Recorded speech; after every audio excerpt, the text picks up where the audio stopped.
of surprises. Early on, number 16, Ron Hornaday built a point lead while champ Mike Skinner struggled. But once Skinner came to life, he proved a match for Hornaday and everybody else. He finally won in Series Race 5 at Tucson on ESPN, and he must have liked it because he hasn't lost since. Next up, Skinner goes for 4 in a row at Bristol Motor Speedway.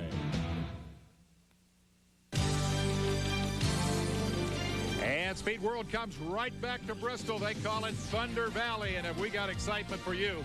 It's the Coca-Cola 200 for the NASCAR Craftsman Truck Series. And it's going to be a thriller here on the half-mile oval. Point battle? You bet. We got a good one. Hornaday's still on top, but Skinner, with 3 wins in a row, has gnawed away at that lead. And Jack Sprague sitting back there just 38 points back. It ought to be a ding-dong battle here this evening. Hello, everybody, and welcome right back to Bristol. Always fun to share the booth with the big guy, Benny Parsons. I hope you saved some good stuff for us here after that great All-Pro race. Question I have, with 3 wins in a row, can anybody beat Mike Skinner? We thought coming into Bristol that Jimmy Hensley might give him a run for his money. Hensley last year was going away in that 30 Dodge until the engine broke. But Jimmy Hensley this afternoon in the last practice session crashed the Dodge, had to go to a backup car. All he got was 2 laps. Was that enough to make any difference? And Joe Ruttman won the race last year in the Ford. This year he's driving for Jack Roush. We thought maybe he would contend. He qualified 6th. The question is, can he get up front and do something with that 3 car? He has been tough, especially these last 3 races. Well, coming from the back is nothing new at this joint. In fact, last year, well, we had a story just like that involving our pole sitter. Marty Reed's going to cover the pits tonight, and he started his day at the drivers' meeting. Marty, what's the story? Guys, you remember last year Mike Skinner qualified on the pole but was sent to the back because he was late to the drivers' meeting? Well, he promised his crew this year he would be one of the first, if not the first, in this room for the meeting. It's just a few minutes to go. Let's find out. All right, as you can see, there's quite a crowd in here, and let's see. Let's scout around. Is he here? Yes. Ladies and gentlemen, we have found the man. Yeah, look at him. He's got this grin on his face. Hey, I got to ask you, let's see, a few minutes to spare. Oh, look at this. You even have an alarm clock. The folks at Bristol here gave me a little reminder here. They said, maybe you can make it this year. So I walked in here, and I seen 3 or 4 other guys that missed this deal last time. So we was all the first ones here this time. As far as the race tonight, what do you expect? I know you're not going to give trade secrets in this room. I expect it's going to be pretty tough. There's 4 or 5 trucks that's awfully strong out there. So we'll see what happens. I think it's going to be exciting, though. Well, the one thing you learned last year is you don't want to be in that back. We're not going to be in the back unless we spin out on the first lap. Unless Dennis comes up with something. He's liable. Well, the meeting's about to start. We got to get out of here. Well, he said a mouthful when he said it was going to be exciting. Racing at Bristol is always exciting. We'll be back to hit the starting lineup, drop the flag, and go 200 laps at Bristol. Stay with us.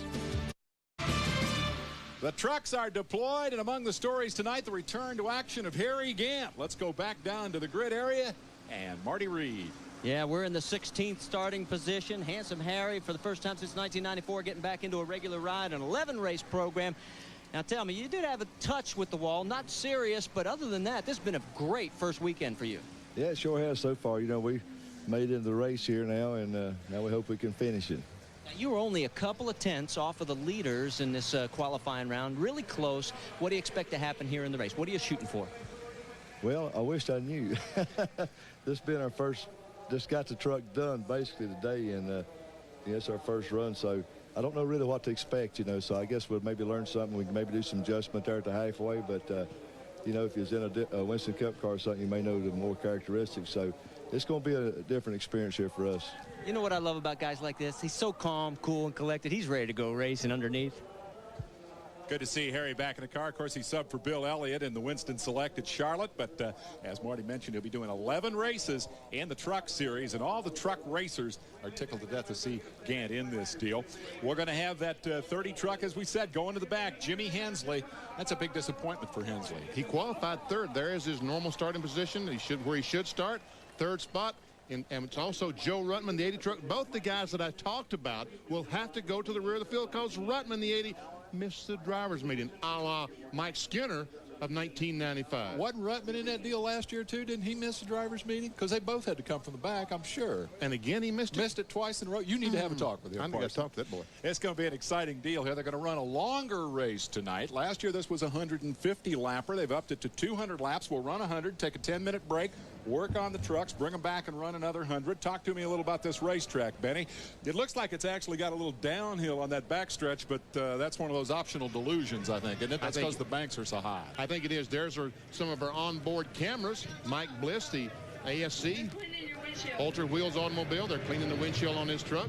Well, he didn't qualify a lick, but he'll run good here tonight. Number 44, Refner, will start sixth. Brian Refner is the leader in the Cintas Rookie of the Year standings, and he'll be carrying an onboard camera tonight. And also Lance Norrick, who comes out of the Formula Ford 2000 ranks to line up 21st tonight in that Mecklenburg-Duncan Dodge. The Dodge is a big part of the story here with that qualifying effort by Hensley. Great qualifying run. And the truck was running that well. A truck that Mike Skinner, as I said, Mike Skinner was concerned about the 30 and the 80. I said that Joe Ruttman qualified in the 6th spot. Actually, he was scheduled to start in 13th.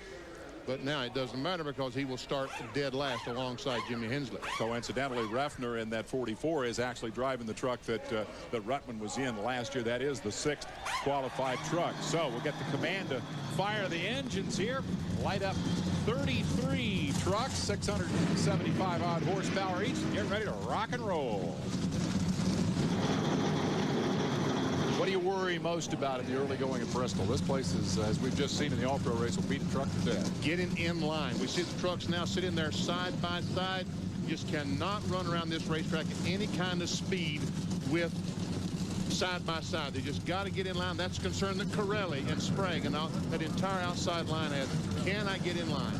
Let's go ahead and take a look at the starting lineup. Skinner having grabbed the pole very effectively here, looking for his 4th consecutive win. Corelli, with a new sponsorship from the Remax Real Estate people, has his best qualifying effort of the year outside row 1. And back in row 2, Jimmy Hensley scheduled to start there. He will go to the rear. Jack Sprague, 3rd in the points on the outside of row 2. Lining up inside row 3 will be Butch Miller in the Ford, and he'll be flanked by the rookie Refner out of Franklin, Wisconsin, another Ford.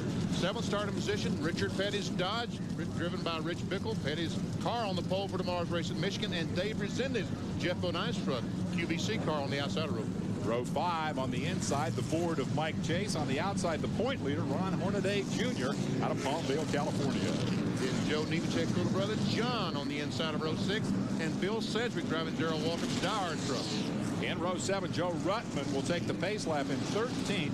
Qualifying spot in the Roush Performance entry. Then we'll fall to the back. Bob Keselowski's Dodge rounds out the row. And from Wilson, North Carolina is Randy Renfro and Harry Gant, his first race of 1996 in the truck. Mike Bliss almost crashed in qualifying. He should be a lot better than 17th tonight. He's flanked by the birthday boy, Jay Sauter, turning 34 tonight. Row 10, Bobby Gill out of Georgia, and Walker Evans of the off-road fame. Lance Norrick is your 21st starter, flanked by Gary Lloyd, former crew chief for Frank Davis, now driving a truck. And in row 12, Michael Dockin from down in Florida, and Steve Mendenhall, a Legends champion of a couple of years ago, outside row 12. New team for Mark Gibson, who comes out of the ARCA ranks to line up inside row 13 alongside the driving instructor, T.J. Clark. Back in row 14, last year's Winston West champion, Doug George, and Andy Ginsman out of Toledo, Ohio. Row 15 has Bob Brevac on the inside of Ashland, Wisconsin, with Kenny Allen out of Shelby, North Carolina, a Ford and a Chevy. Row 16 out of Norfolk area, Joe Gaeta and Jimmy Davis out of Indian Trail, South Carolina. And how the heck did he make it here? Well, the hard way. Mike Perlbert come all the way from Seattle, Washington, broke down the transporter on the way, rented a U-Haul, hauled her in here, didn't get time to qualify. He'll start 33rd. Taking a look at the field as they come around, we have 27 Chevrolets, 5 Fords, 3 Pontiacs. Whoa, wait a minute. You buying that? I ain't buying that. We might have 3 Dodges, and I know there's no Oldsmobile trucks in there. That's that new Oldsmobile truck they just revealed 5 minutes ago. You heard it here first. A little over a half mile. The Bristol racetrack, 533 measured around the outside, 650-foot straightaways. The corners are the story, 36-degree banking and passing. What's the best way to do it? Well, basically, you got to knock somebody out of the way to get by, especially if they don't want you to get by. But I think these fellas, the first few laps will be gentlemen enough to If a fellow is faster than they are, let them go on by. There we see her on board, Mike Bliss. No sense tearing it up on the first lap because it's 200 laps to the checkered flag tonight for the truck racers of the NASCAR Craftsman Series.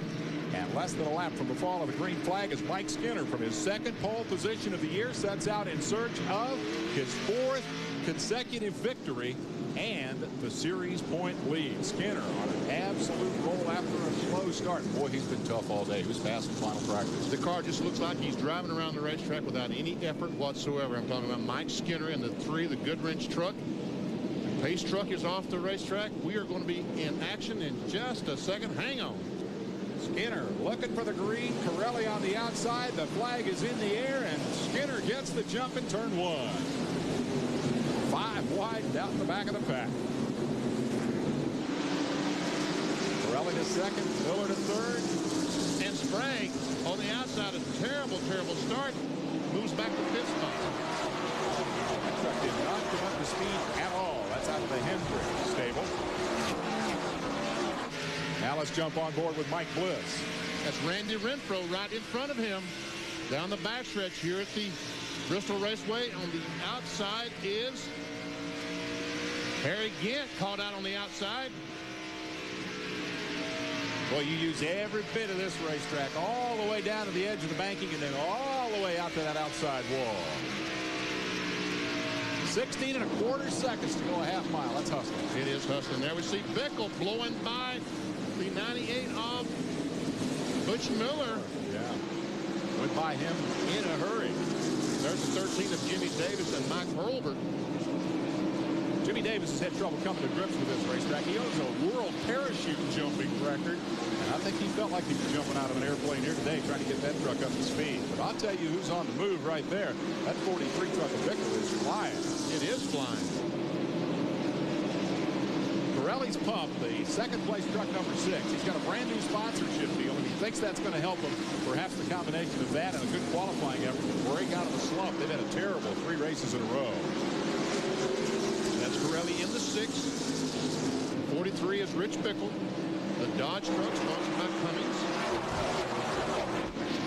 Out of the Petty Enterprises stable, and he is working on Corelli. 2 Chevys and a Dodge in the early running. Then come the Fords of Miller and Raffner, 4th and 5th. You ride with Raffner. Look at that crowd on the front straightaway. They have filled the front side of the grandstand.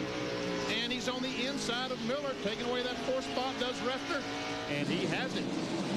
Raffner's had a heck of a season here, blowing everybody away in the rookie standings early. Meanwhile, back in the back of the pack, 80 is Rutland, 30 is Hensley. Starting in the back for different reasons. Rutland missed the drivers' meeting. Hensley crashed in final practice. They're both on a mission here to get to the front and hurry.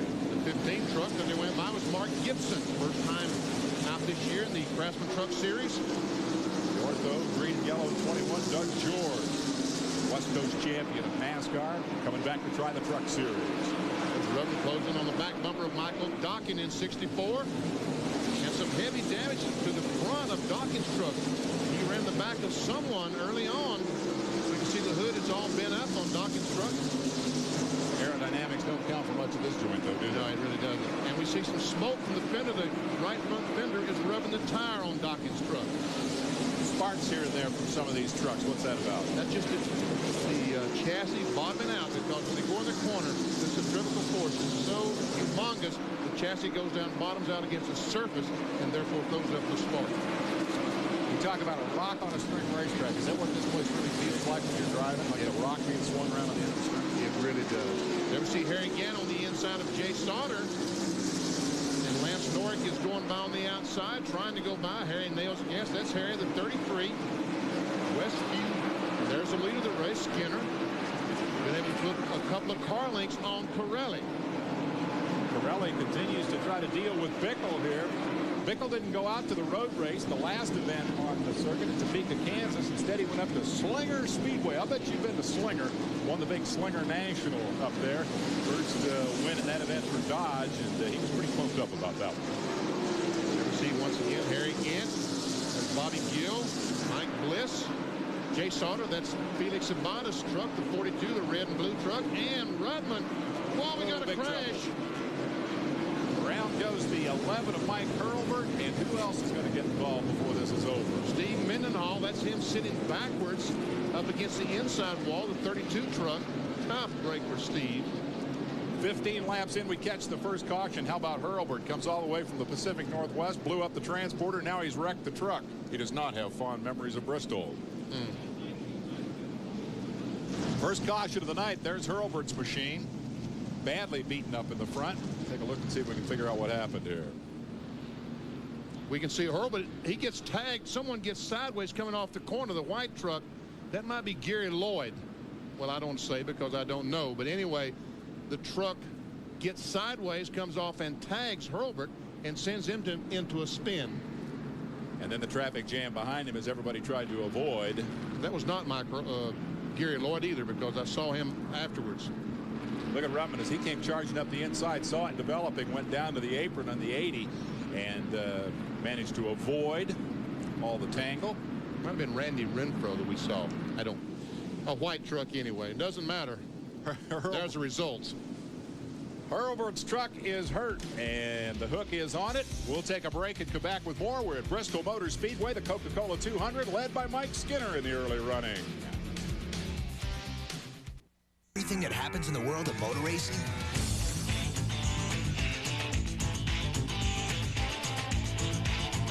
You drive with us.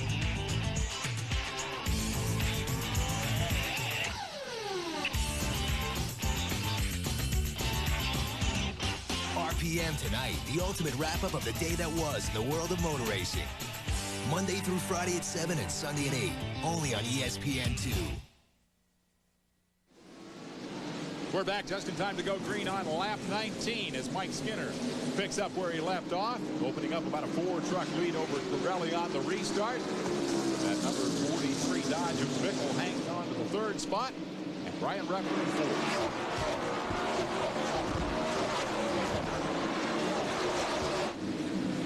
That is a high-speed truck in Bristol, I'll tell you what. It is that. See, 80 Joe Ruttman was up to about 12th or something on the restart. He is charging through this field. They got that baby hooked up. You had to know the Roush truck was going to get good at some point. This is the regular season Roush truck running all the races. They got a couple more trucks that run periodically with their Winston Cup guys, but Ruttman doing all the races in number 80. That is a fast truck tonight. He's in the top 10 inside of 20 laps from the back. And bad news for the Dodge fans. Jimmy Hensley in the 30 Dodge truck has had a problem. As a matter of fact, Marty Reed is caught up with him. Marty. Jimmy, what happened out there? All of a sudden we see you in the pits and it looks like something in the motor? Yeah, something happened in the motor. Really don't know. Mopar Cummins Dodge was running pretty good. We was coming up through that pretty good. Truck was working real good. Just something happened in the motor. Boy, guys, I'll tell you, this is 2 years in a row where he's had bad breaks here, and this all started with a practice crash today. He led this thing for a long time last year before an engine problem took him out. And Benny, from those pit reports, you get an idea of the intensity of the noise down there. That infield is really in the bottom of a bowl here, and it's a loud place to try to be a pit reporter. Can hardly hear anything down there. If Marty Reed did not have his headset on, he couldn't hear a thing. Meanwhile, Mike Bliss lost a couple of spots. John Nemechek, the 8 truck, and looks like Bobby Gill both was able to get by. Riding with Bliss, showing 12th, but I believe perhaps back to 14th after the loss of positions there. Bliss had a problem in qualifying with the truck and almost pitched it into the wall, managed to gather it back up and qualify 17th, but expects to run better than that. Says he likes the high banks here at Bristol. That was Sedgwick, actually, in front of him. And speaking of Sedgwick, want to say hi to... That's Bobby Gill. I'm sorry, you're right. That was Sedgwick last year. Yeah. Sedgwick has moved over to the Darrell Waltrip camp and is racing a truck here called Virginia. It's got 5 races on it. They said, we're not going to put a new body on it for Bristol. We'll run Bristol, and then we'll reskin it, because at Bristol, Darrell told him the trucks will beat up the inside, the wall will beat up the outside, and we'll need new fenders all the way around when we're done. Corelli, a great run tonight, not letting Skinner to get away. That's Corelli in the red and white 6. Mike Skinner in the 3. Just a few car lengths behind, and meanwhile, they put about 10 car lengths on Rich Bickle, the 3rd place truck. They have set sail, and traffic will begin to be the issue for the leader, Skinner. Won at Tucson, got things rolling, then won in Colorado, and took his first road race win in the last outing in Topeka, Kansas. Skinner in the Black 3. Richard Childress stable. There is Refner, still working on the dodge of Bickle, but they're losing touch with the leaders. Looks like the Refner right now might be a tick faster. But this traffic is really going to present some problems for all these lead trucks. And just say we see Skinner going by on the outside. That was Joe Gaeta he was going by. That's Gaeta down on the inside. Refner picking up a couple of positions early. One of them from Jack Sprague, whose car did not come up to speed and it slipped back to 7th spot. The outside of row 2. Now Refner getting some pressure from Butch Miller. Well, he lost 4 or 5 car lengths trying to get by the Gaeta truck. This is the look out the front of Refner's truck. 32 years old out of Wisconsin Rapids, Wisconsin. The 1995 ASA champion. Joe Ruttman is still coming to the front. The 80 truck, that's Dave Resendez, the winner of the first truck race of the season in Homestead. They get harder to pass when you get closer to the front, don't You sure do. That's the 7th, 8th, 9th place trucks right there. 24 of Sprague is in 7th. The 7 is Resendez is 8th, and now we see Ruttman in 9th on the inside, trying to get on the inside of Resendez, could not quite make it. And they're nose to tailgate, aren't they? Can't get him a whole lot closer than that. Ruttman looking, working on him, trying to find a way around, trying to get to the front for a rematch with Skinner from a year ago. They both started at the back. Skinner spun Ruttman out right before the halfway break, and Skinner was sent to the back of the field. Did the halftime break, came back and crashed in the second half. Not a great night at Bristol. The man currently leads and is seeking his 4th consecutive win. But Ruttman is on a mission. He's come from 33rd starting spot to run 9th early on. You see Hornaday going by the Butch Miller truck. He started back in 10th spot and worked his way up to about 5th. So Hornaday's the 16, right behind the black and gold truck of Refner. Then comes Miller in the 98. 24 is Sprague. 7 is Resendez, and 80 is Ruttman. On the outside, look at that great move by Ruttman. We're going to get in a quick commercial break. It's wild action at Bristol. They're running 3 wide through the turns, and that's tough to do. On this joint, Skinner leads. We'll be right back. To get the most out of this IndyCar, Patrick Racing put Scott Pruitt behind the wheel. They built a team that could get it in and out of the pits in the blink of an eye. And they chose a battery they can depend on to get it started. The Duralast battery from AutoZone. The same Duralast you can depend on to start your car. So don't settle for anything less. The Duralast battery. Power you can depend on.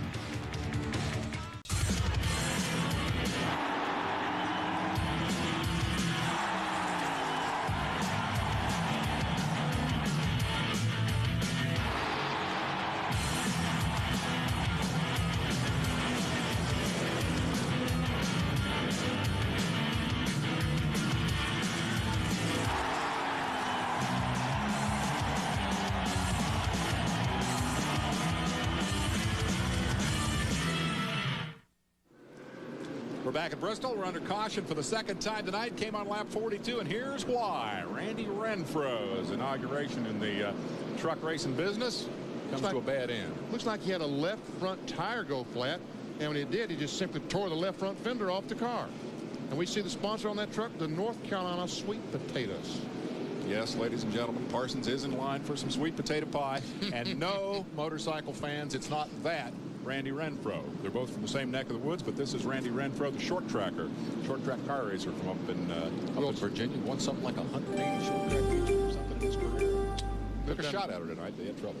Lives down in Wilson, North Carolina right now. Meanwhile, the trucks are being given a signal. 1 lap to go and back to green. Renfro is going out of the pit road. Marty Reed, what you got for us? Well, I'm down here with Fred Fryer. Fred, your man's on rails. What's he saying? Your man is on rails. What's he telling you? He's not saying anything. He's just driving his butt off, trying to get back to the front. You realize if he makes the driver's meeting, you'd be in the lead right now? We might be. He's pretty fast right now. One of these days, guys, he's going to get this driver meeting thing down right. Talking about Joe Ruttman, of course, who is currently showing 8th after starting at the back, having missed the meeting for the second year in a row. And okay, all you guys watching this up in Michigan, I know that was not Freddie Fryer. We'll see Freddie Fryer later on. All right, we're back to green. Chris Morgan throws the flag, and Skinner takes care of business. Look out, boys. Be careful, boys, whatever you do. There we see Hornaday on the inside of Refner taking a spot away. That's heads-up racing. Refner a little slow getting up to speed on the restart. Hornaday said, that's a gimme, I'll grab it, and he's up to 5th place from 10th starting spot. Refner looking out the back now as he is pursued by Miller. Ooh, and Jack Sprague just drove across the apron trying his best to keep Ruttman behind him. Wow, and here comes Ruttman on the inside and goes by. That's about the same spot where Ruttman pulled that trick last year. Got down on the apron, got on the brakes, got the thing all sideways, managed to gather it back up, and went on to win the thing. So Ruttman, last year's winner in this race, has had an eventful evening this evening already. He circulates in that 7th spot. I'm surprised to see Sprague going backward like that. He looked pretty solid in qualifying. Started the year strong. 3rd in points, been very consistent. But tonight, he's looking for that halfway break on that. And that's exactly, that's one thing great about the halfway break in trucks. If your truck is not exactly right, you've got 10 minutes at the half to change springs, sway bars, whatever it's going to take to make that truck competitive and be able to run with Skinner, Pirelli, and the rest of these fellows. See Hornaday looking on the inside of Bickle. The yellow truck is a lap down. That's Michael Dockett. Hornaday bad wanting to get up there and mix it up with Skinner because Skinner is within 9 points of the point standings. Hornaday still holding on to the lead that he's had since race 2 with that blue number 16 owned by Teresa Earnhardt. Now he's got Refner up on the inside of him, and Refner will reclaim the spot. How about that move by Refner? But Dawkins in front on him, slam on the brakes. Oh, man. Whew. Close. Funny how that hard work can go out the window in a hurry at this joint. Well, Refner will gather his thoughts and try to follow Hornaday through the traffic. Let's take a look at how they're running here. Skinner on top. Pirelli hot on his heels. Bickle continuing to battle with Hornaday and Refner. Oh, and Refner almost in the wall. And Dawkins about crashed as well. Man, oh, man. That was a great save by Refner. He crashed it twice and never hit anything. Guy can drive a race car, won the ASA championship last year, jumps in the trucks and leads in the rookie standings. Running on back down through the field, pick your favorite. Mark Gibson making his debut here, currently an 18th spot, coming over from the ARCA division. There is Lazendes working on the 44 of Refner after Refner collects his thoughts after that near miss. Take another look at this. Watch this. They go in the corner, and all of a sudden the 64 truck just goes up the hill, and Refner said, whoa, where's the brake pedal? But he loses 3 spots. There goes Miller, Ruttman, and Sprague by. And also Resendiz. And I guess that's Mike Chase. He's pretty happy, though. He's still got the truck in one piece. Refner came out of that a lot better than he might have. This is Keselowski slowing down. But Dodge has a problem. Yes, he was up 3 and 4. Very, very slow. He finally made a lap, found an opportunity to get down on the inside. I talked to his brother, the crew chief, Ron, earlier, and he said they just worked themselves like completely out of the setup today in practice. Was trying to get it back, but evidently, the right front tire's flat. Bring the jack over here, guys. The right front's flat. They've been struggling this year indeed, and the struggles continue at Bristol. A difficult place under the best of circumstances. A good place thus far for Skinner. We'll take a break as Skinner leads it. Back at Bristol, the leader is in traffic. The black 3, the familiar colors of Dale Earnhardt and Winston Cup. In this series, Mike Skinner, driving for the Childress operation, started first, has led every lap, and currently leads it. And that is just a powerhouse team wherever they are. It is Will Lynn, Rich Burgess, the crew chief. Will Lynn is the team manager. They have done a terrific job. Them and the entire crew. Skinner leads. Ever see some of the other trucks coming down the front stretch? Resendiz, Mike Chase, the 78 Petron Plus truck. Nemechek in the 8. Good run going for Nemechek. Bobby Gill in 75. showing 11th and 12th, so that's just outside the top 10, and a good run indeed for both those guys.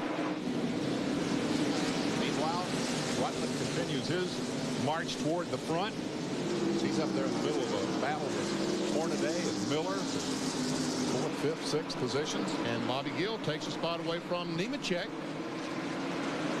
Pays to be smooth at this place as best you can on a racetrack like this. You can see some damage back to the right rear of Gill's truck. Started 19th, is now in 11th spot. I know the graphic said 12. He just passed Nemechek for that spot. And there's 10th directly in front of him. Oh, and Nemechek goes up and hits the wall. And he's trying to get off the racetrack. The right front is flat, and he's having all kinds of trouble. Looks like he might have it saved for a moment, but boy, when you hit that 36-degree banking, things happen in a hurry. Derek, if he smacks the wall, is exactly what caused him to have his problems. He tries to get down the bottom with the right front. It's just so badly damaged, there's no way it's going to turn, and he goes up and smacks the wall again. Pretty hard to steer it after that first impact. Here's a look from Speedy. Wham! Wham! He did nail that wall. And we see some pretty heavy damage to the right front. Marty Reed. Well, guys, what I think may be the problem, it may have been the right front tie rod just snapped because they've got a piece out here ready to go, and they're working on this right front. We'll keep you posted.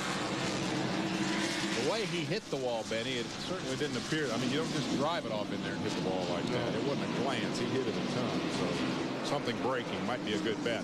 Leader in traffic, and Corelli may smell an opportunity here. There goes the black 3, slipping by on the bottom and picking up one spot. Now he's working on Doug George, who is back after losing a lap. He apparently had a flat tire and had to go to the pit, so he's off the pace. But Corelli in the 6th is hoping there'll be an opening here and he can sneak by. Walker Evans in the middle of that sandwich at number 20.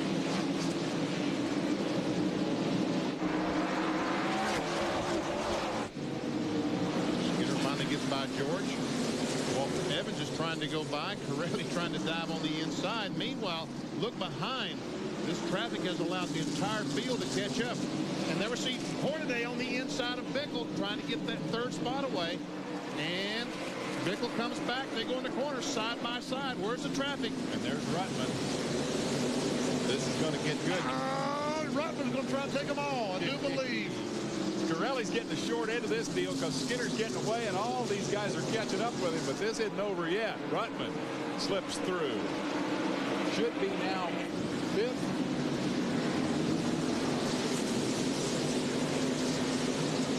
Oh, and there's a little bit of a bump on Sprague from, looks like Kenny Allen. Around he goes. And Resendiz goes, oh, now the Brian Repter gets some damage. Into it. And look who's back on the racetrack, Jimmy Hensley. And Mike Bliss is in the Bliss crash. Is involved. Boy, we tore up a bunch of them, and now the Sprague's thing momentary flames as he gets back underway. Rafter also gets rolling. They have all been blocked the backstretch over there. There's Bliss. He gets back underway. 3rd caution of the night, and this one took out some big guns, or at least damaged some big guns. Chris Morgan is saying, good guys, slow. Oh, man, look at that. Harry Gant, Mike Chase, Joe Gator. I didn't see all those trucks. When did this happen? How did this all happen? We'll take a look. It started with Jack Sprague as they came off turn 2. Just a little bit of a bump from Kenny Allen. Around goes Sprague. Now then, the smoke is so much as he nails the gas. And there we see Joe Gator in the 71 car spinning sideways. Down comes the 44 car. I guess the Mike Chase car. And wow, look at Brevac come slamming in there. That was a 31 truck, Bob Brevac, and he's just trying to start the truck. That's no cause for alarm there. And then in the midst of all that, Gant had no place to go and ran into the back of the 2 trucks that were stopped up against the outside wall. Watch this. Watch Resendiz go through here. Excuse me? Folks, you see what they see? That's about exactly what they see. Nothing in all that smoke. Bobby Gill just drives through the middle of it. So Bliss's tough night continues. Marty is there. Yeah, they've got damage on the left front and the right rear quarter panels, and they are working to just free up the wheels. That's all they're going to do. Is going to be a lot of tape on this thing. It doesn't look anywhere near as pretty as it is at the start of this race, but this Ford's going to get back into the contest. Waiting to see if Refner has to come in. He ran over some of his own debris. I'm worried about that right front tire. We'll keep you posted. Jack Sprague involved. Brian Refner, the rookie point leader. Mike Bliss just now leaving the pits. Got tangled up in it. So did Bill Sedgwick. Harry Gant, you saw, got tagged, or actually ran into it after it was pretty much stopped. Mike Chase and the 31 of Bob Reback. And the Chris Morgan is waving the red flag. They're going to stop this race to clean up that mess on the back straightaway. Marty Reed? Yeah, we've got Brian Refner in, and just take a look at the front windscreen. It is spewing water from underneath. It looks like Refner's day is going to be done here. We're going to see if we can get a look underneath. Yeah, you can see the water just gushing out from underneath. It's spraying everywhere. Their race is over, guys. Yes, it is. So Refner will lose a bunch of points in terms of the rookie chase here. He qualified 6th. Was running inside the top 5 at the time of the tangle, and here's what it looked like from his perspective. Now, he don't have a broken radiator right now. But everything he's is fixing fine. to. But he's fixing to, yeah. It's going to happen right there. Now he has a broken radiator. Bliss also had an onboard camera and is also out of it. And here's what that camera saw looking out the back.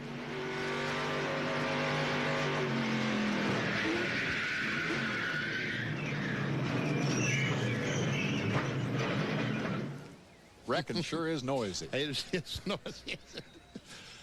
All right, Refner is done for the evening. A total of 7 trucks involved. The red flag flies to clean up the mess. We'll take a break and come back to Bristol with Skinner still leading. Hey, sold some tickets for the truck race tonight. Tomorrow we got the Bell Atlantic Classic. That's the senior PGA Tour with Jim Colbert, the defending champion, trying to become the first player in the history of the tournament to win it back-to-back. We'll be covering it for you at 2 o'clock Eastern Time, 11 Pacific, live from Malvern, Pennsylvania. So you golfers be sure and tune in. These folks are going to party tonight after this baby's over. We're going to go down to Marty Reed and see what's up with the Cintas Rookie of the Year leader. Well, I'll tell you what, the red flag may be a blessing in disguise because this 1-800-COLLECT team is going to try and put this truck back together. Now, remember, they cannot work on the vehicle until the red flag is over. Now, the trucks have refired, so now the crew is going to go to work. Brian, while we get a chance, let me talk to you. What happened out there? Well, the lap trucks just aren't giving the leaders any room. You know, we got screwed early in the race and fell back a couple spots. And that's a shame because the 1-800-COLLECT Ford was really running smoothly. He was biding our time. And lap truck got into Jack, and Jack got sideways, and I saw him turning and slow down. Somebody got hard into me and kept pushing, you know, never got into brakes and turned me around. And that's just a bad deal because we were going to have a good run today. Well, guys, they've already got the radiator. They are working on this, and it looks like they're going to try and put this thing back in the show to score as many points as possible. Refner leads the rookie standings by 13, or check that, by 23 points. So getting the truck back underway would be very helpful in that effort. Bliss is running again. We'll take a break and come back with the restart. We're back in Thunder Valley. Find your favorite. We'll run down the field. Skinner and Corelli running where they started. Hornaday has come from 10th. Ruttman from the back row to 4th. Pretty impressive indeed. Bickle, Miller, and Resendiz have been in a position battle for about the last 20 laps before this big wreck that involved Sprague and Bliss and Refner and others. Gibson up to 15th. 16 through 30, T.J. Clark. There we see Cedric. Darrell's truck involved in that crash as well. Mike Chase, his truck heavily involved. Joe Gato involved. I guess 7 trucks involved. Jimmy Hensley had some trouble early, came back to get in the wreck. Got one to go here. Mendenhall, Hurlburt, and Davis among the early victims of problems here. Hurlburt brought out the first yellow with his crash. Davis has retired as well. And the work continues on Refner's truck. Here's the number 17 of Bill Sedgwick. Our cue to say hi to David King from Pennsylvania. David just finished a trip with the Make-A-Wish people down to Disney World and then got to come here for the race because Bill Sedgwick He's his favorite truck driver, so he's here with his dad tonight. Got to say hi to all the ESPN crew before NASCAR organized a little pit tour down there. So all the best to you, David King. And let's get an update on the 17 truck quickly from Marty Reed. Well, you mentioned about Virginia needing new side panels. It's true. The Walls got it on the right side, and the cars have got them on the left side. But I'll tell you what, the biggest problem is that radiator. They're trying to work with it to disconnect the hoses to make the changes. You know, one of the interesting statistics for Bill Sedgwick and Rick Corelli, who's currently running in second place, they're the only two guys who have run all 27 Craftsman truck races in the 2 years of the existence of the series to go without victories, and it looks like Sedgwick isn't going to get it tonight either. Sedgwick, a former crew chief out on the West Coast, then jumped in a race car. One of a total of 7 trucks involved here in this crash that brought out a 3-minute and 15-second red flag for cleanup. Sprague, Ruffner, Bliss, Sedgwick, Gant, Chase, and Brevat with various degrees of damage.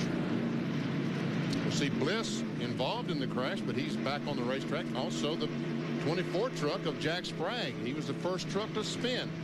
He's back on the track. And being shown in 10th spot. So in terms of the championship, that's important because he is your 3rd ranked driver. And the top 2 guys in the points are currently running inside the top 3 positions on the racetrack. So Sprague needs to salvage whatever he can out of this as we prepare to go back to green. He's working lap 86 when Chris Morgan drops the flag. That's Lance Norrich's Dodge truck, the Mecklenburg Duncan. You know what Mecklenburg Duncan is? They make that stuff go around the bathtub. You know, make it so it don't leak. Caulking compound, that's what I'm trying to say. That was going to be my second. Okay, green flag comes out, and we're back underway. Lap 86. Remember, halftime break at 100. So we're close to getting the opportunity to fix some of these trucks that may not be handling quite right. Skinner may not touch his. That three's been tough all night.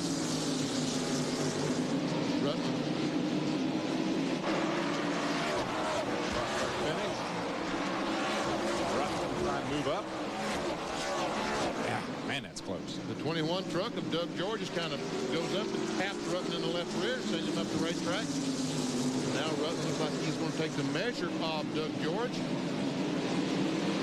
He's 4th, and the 43 of Bickle is 5th behind him. Bickle trapped on the outside of the lap truck of Walker Evans, off-road legend who's now retired from desert racing and focusing on circle track competition. Yeah, Doug George in the Ortho truck has a good run going. He had some kind of, I think, a flat tire or something earlier and made an unscheduled pit stop, but since he's been back on the racetrack, has been running very, very well.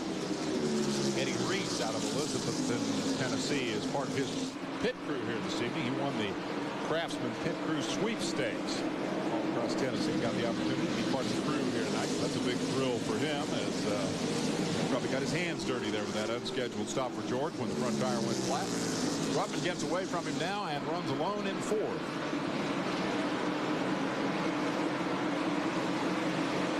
Bobby is 6th. Bobby Gill is 7th, trying his best to get by Resendez. Tries to drive up on the outside because of the slow truck of John Nemechek, and almost gave the spot away to Jay Sauter in the 42. Gill out of Dalton, Georgia, doing a good job here tonight. Started 19th. Currently running 7th. Anyway, we hear a lot of talk about how the truck's pushing, the truck's loose, or the truck's punch. All the different things that can go wrong with the handling, but the consequence is always the same, and that is the thing once you go up the hill, and we know what happens when you go up the hill far, right? Yeah. Always going to hit the wall. That's the bad thing about Bristol. When you hit it here, you hit it hard. This racetrack does not have a soft wall any place around it. Meanwhile, Gill is trying his best to get by the 7th truck of Resendez. Battle for 7th spot. 6th spot, I guess.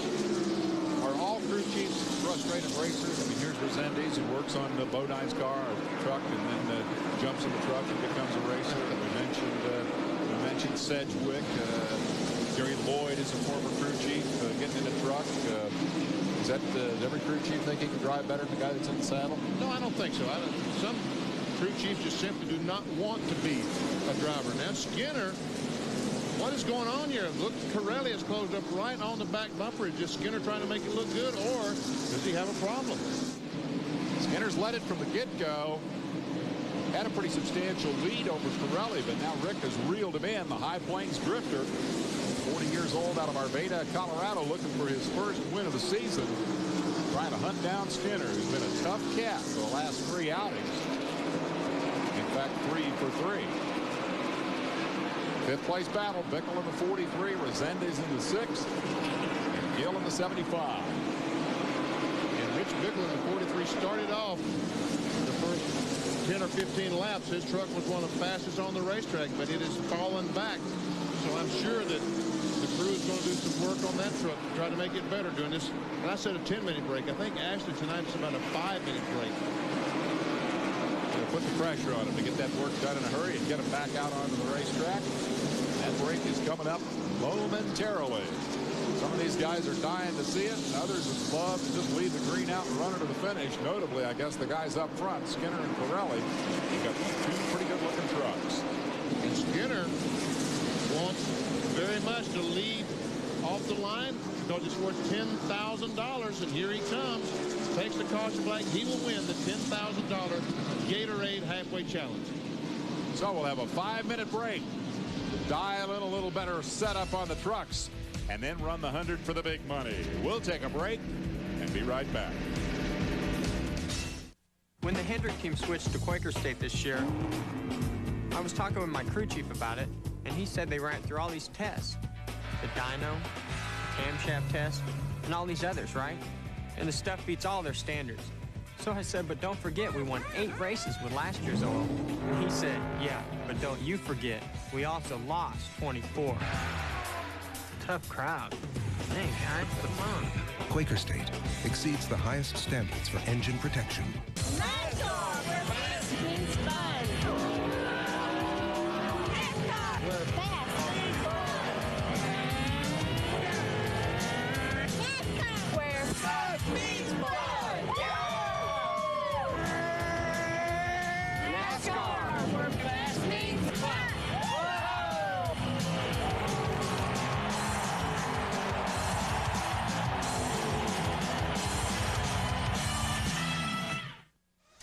We're back at the Coca-Cola 200 at Bristol Motor Speedway, and action in pit lane is getting fast and furious during the halftime break. Now, you're looking at the action on the number 3 truck. That's Mike Skinner's vehicle. They are working on the track bar. They're going to lower it a little bit, see if they can get things going here. Let me see if I can poke my head in here and get a quick word with Mike.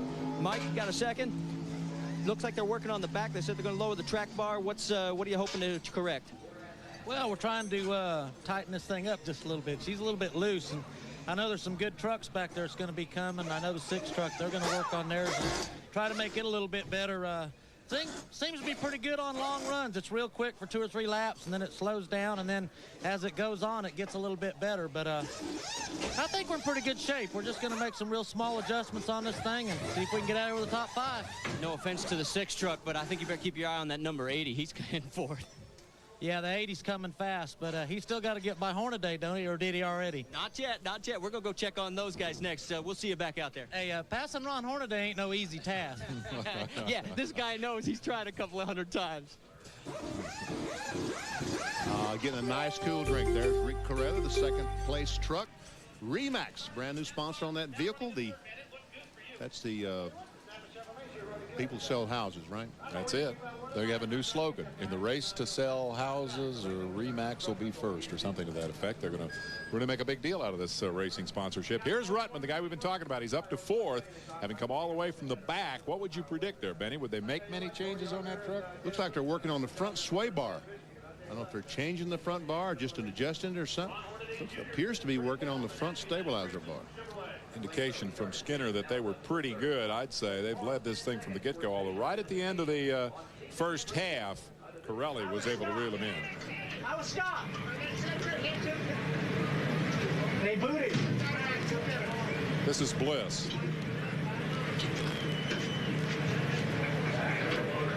I think he's talking about the crash over there.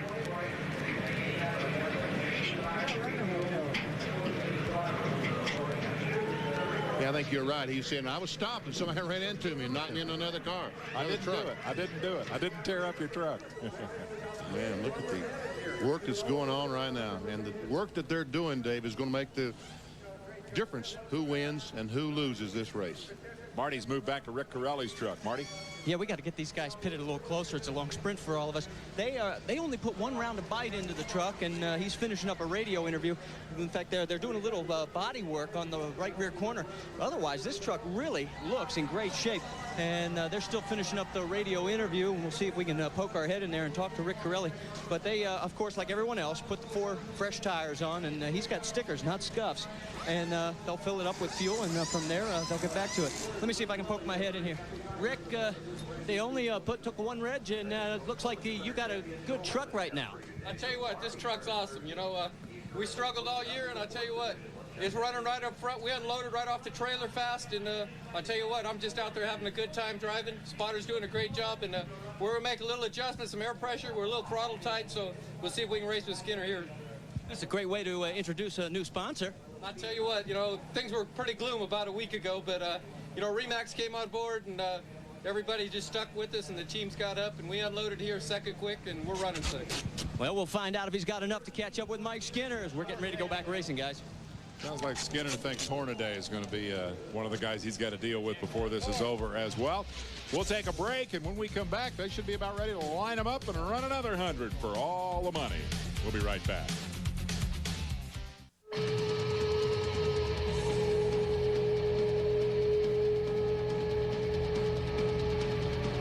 They'll pour into Portland for the Budweiser G.I. Joe's 200 Sunday on ABC Sports.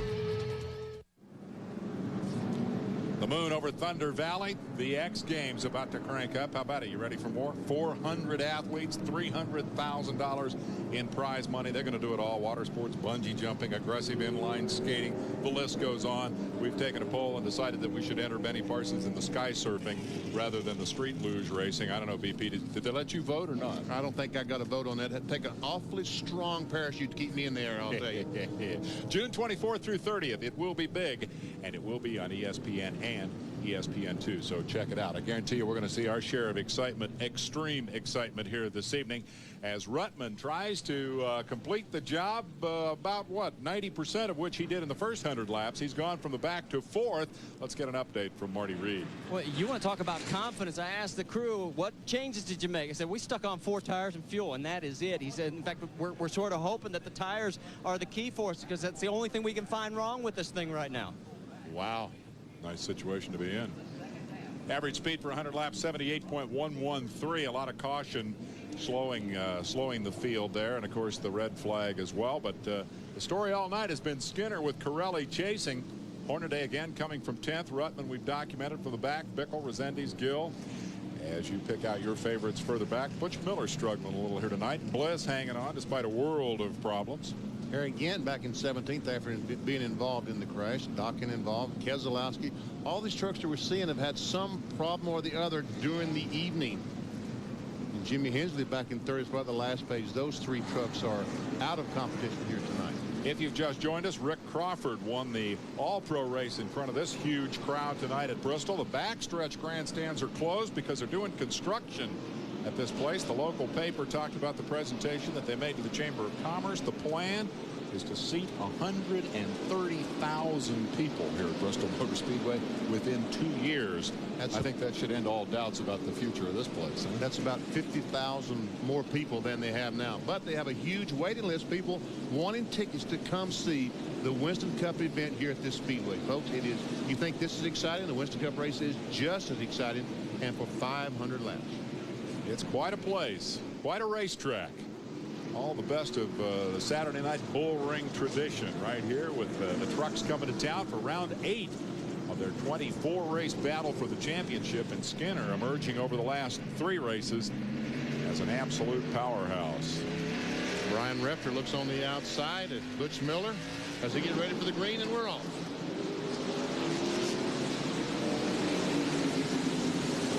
Right back at it with Skinner up front. Well, Corelli's getting a tough break because Doug George at 21 is trying to get a lap back from the leader.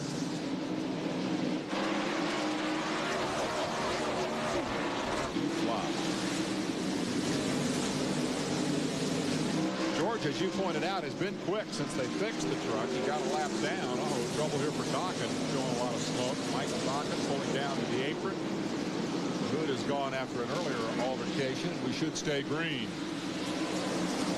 Meanwhile, Corelli has been able to get by the Doug George vehicle and is trying to set his sights on Mike Skinner. There's Rutman. 4th spot.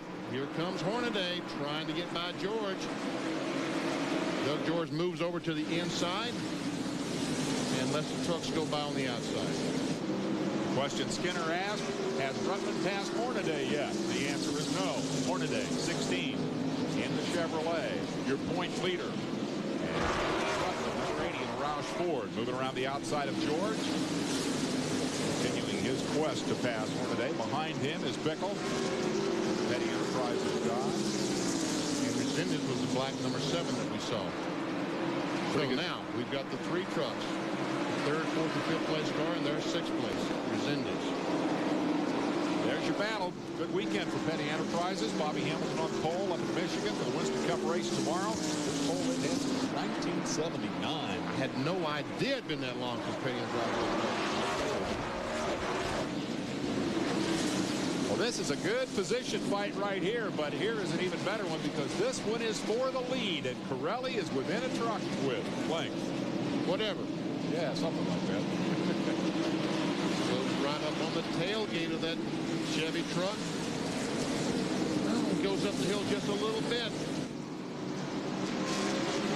You go for it now, or do you just try to wear him out? No, you go for it right now because I think as the race progresses, Skinner will only get tougher, and as the tires wear, it'll be harder to pass him.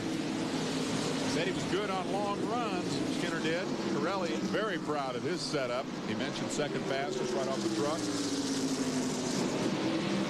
In happy hour, his laps were nowhere near what Skinner was turning. Boy, he was right there to give him a bit of a tap. Honking the horn, trying to get Skinner out of the way. Rick Corelli looking for his first win of the year. Boy, he's pumped. And something has happened to Hornaday. Here comes Rutman on the outside. Oh, and some crashing and banging. Hornaday got right into the side of him. Maybe that's what Skinner meant when he said he's hard to pass.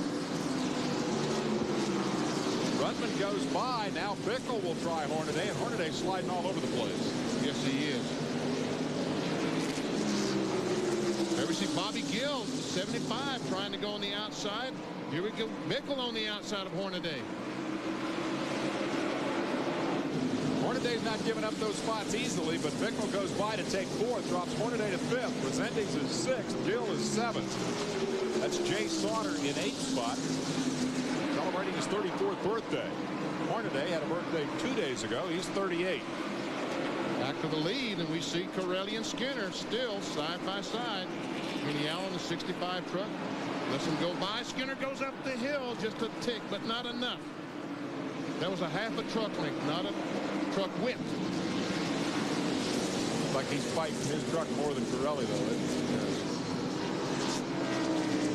Andy Ginsburg at 25. They both go by. Rick Corelli putting the pressure on for the lead. Here comes Rutman, clear of the traffic, trying to run him down. This could very well be a 3-truck race in a handful of laps. Rutman. Oh, he catches a tough break. That cost him about a second trying to get by the 65 of Allen. That's when patience becomes the name of the game. Yes, it is. You got to be patient. You got to smile and take it. Well, take it anyway. There's the story. Started 33rd, currently 3rd. Joe Rutman, who picked up $1.5 million in prize money during a long Winston Cup career, was second a couple of times but never won one. Now looking for the opportunity to win this one 2 in a row. Here's the battle from 4th on back. The term dogfight comes to mind. Oh, they're trying to go 3 abreast, and Gill comes in, takes the spot away from Resendez. He was just waiting for Resendez to go up the hill, jumped in there and took the spot away. Hornaday still just in front of that group. Sitting in 5th spot. Well, there's a record place now. You said it, I did. Butch Miller goes by. The Rebestis truck still going. And, ooh, a little bit of tap there for the 75 from Resendez. Whoa, I'm here. Let me through. And the 30 truck still going. It took a licking, but it kept on ticking. Took a couple of licks. That's the backup truck. If you just joined us, Hensley crashed in the final practice session, had to go to the backup, and thus started the back of the field. Apparently the engine wasn't blown as bad as we thought, because he's back out there running. Stopped early. And there comes Joe. Look, he has closed the gap that the leaders had on him by half from what we saw just a few laps ago. Joe Rutman right now easily the fastest truck on the racetrack. Rutman will run him down, and this thing will become a 3-truck race. The 2 Chevys up front about to be caught by the Ford, and this ought to get real interesting. I mean, Corelli wants to get by Justin. There we see Resendez trying to get by Hornaday. He's on the inside, takes the spot away. Hornaday is struggling. And Corelli really, we see that's Resendez and Hornaday we're seeing. There's the interval to the leaders. Not quite a half lap down as Corelli continues to work on Skinner. And Rutman is right there now within a little more than a truck length. Corelli right now is much faster than Skinner. He really needs to get by if he has any chance, because Rutman is going to come up and and a little bit of contact, and Skinner almost loses it, and Rutman on the outside. Oh, and contact between those two. Okay, your turn, Tom. Hit him, bump him, bang him, knock him out of the way. Bottom line, Rutman to second. Now working on Skinner. Corelli lost the spot to Rutman, but Skinner managed to hang on after the bump and the tap and a trip to the apron. He is still the top dog, but will he keep it? Here comes Rutman. And Joe Rutman goes from last to first in just 125 laps. Joe, great job. Not a bad performance. Can you imagine how he'd be dominating this thing if they let him start up at 13th spot? 33rd to 1st is the story for Rutman, and they didn't touch it at halftime. Put 4 new tires on it and said, Joe, just keep doing what you're doing, buddy. Skinner and Corelli attempt to regroup here at Bristol Motor Speedway. Rutman is the leader for the first time tonight. We'll take a break and come back to see if he can hang on.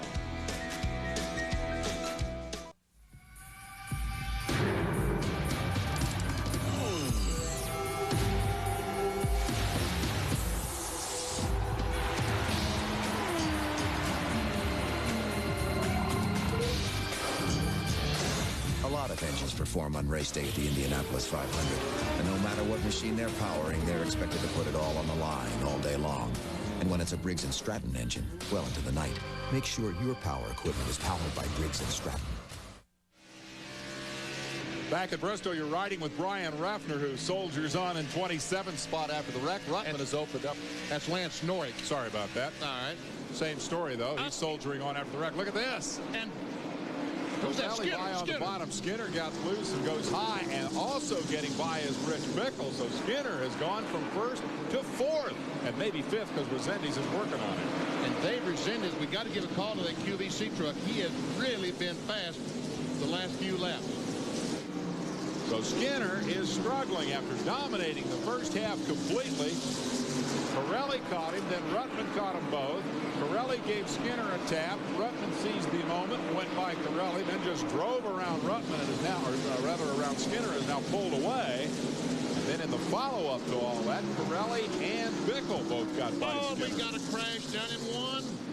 See the 75 truck of Bobby Gill and the 98 of Butch Miller that went around, and the caution flag have gone around, and the caution flag is out.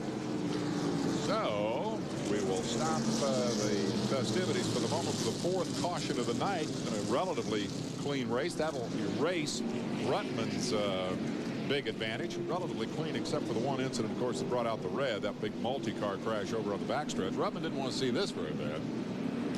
What happened? Well, this already been happened, but what happened? The 75 truck of Bobby Gill, the 42 truck of Jay Sauter got under him coming off turn 4, took the spot away. Butch Miller tried his best to follow Jay Sauter down in turn 1. The 75 of the 98 and 75 made contact, and both trucks spun out.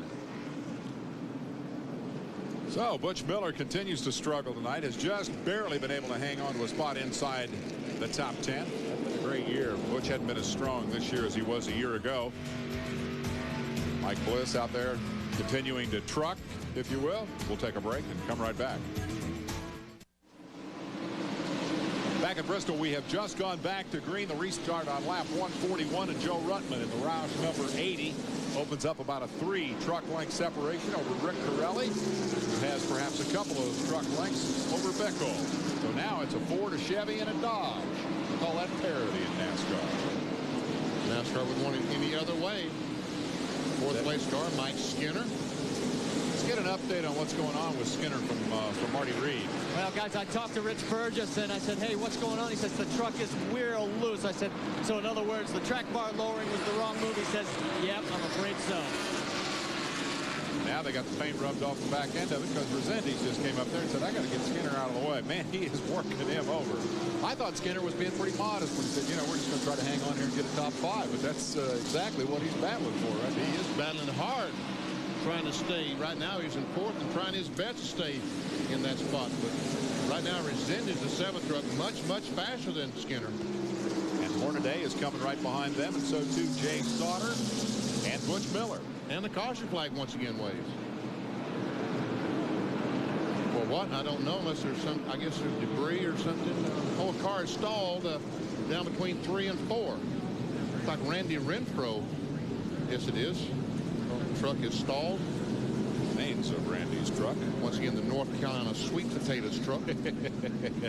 Now there'll be sweet potato pie for everybody. Parsons will have enough to share. Here's Sedgwick coming back out. This is all continuing work from the damage from that big crash during the first half. Darrell Waltrip owned diehard number 17 for Sedgwick.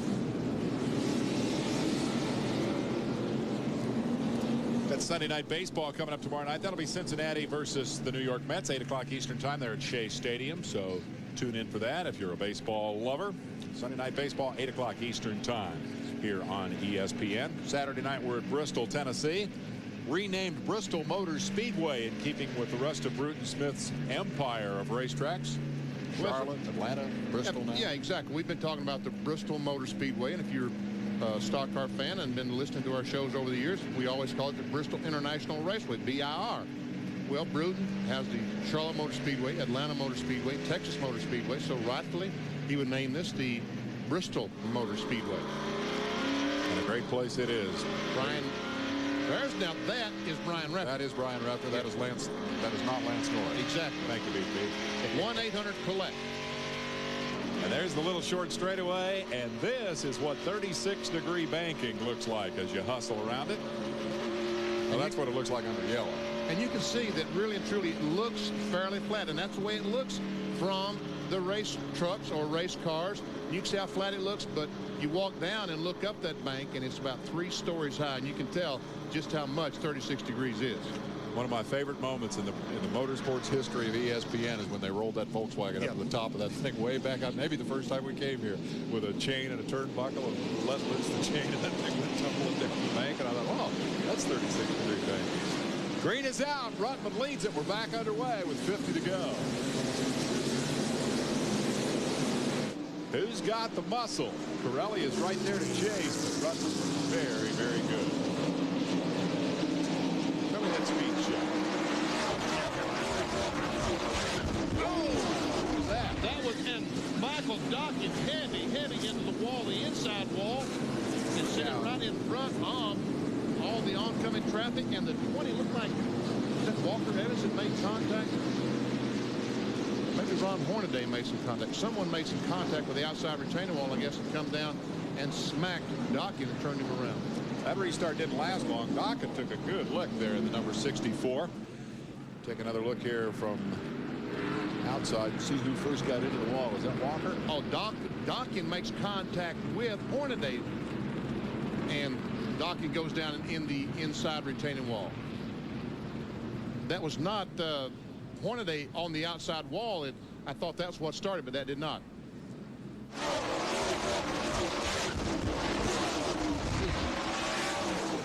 Hurts to listen to it, doesn't there really truly was 2 wrecks there. There was this wreck and the other wreck. That looked like Walker Evans that brushed the wall on the speed shot we saw. And we see Dockin going down, being checked, taken down, be checked over. Waving but not smiling. Dockin is all done. The truck is badly damaged, and we immediately are back under caution, so we'll work in another break and come right back. Bristol Motor Speedway, where Ruttman is your leader. Hi, I'm Kyle Petty. Experience a whole new world of truck accessories with Dahl's Better Built products.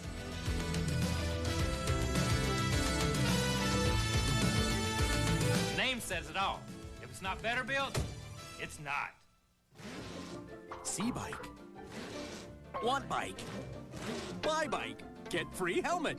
Right now, during Suzuki Fest Summer, when you buy a sleek, responsive Katana 600 or 750, you get a hot Katana helmet totally free. Wow! You can also get some incredible deals, like 0 down, low monthly payments, or low APR financing.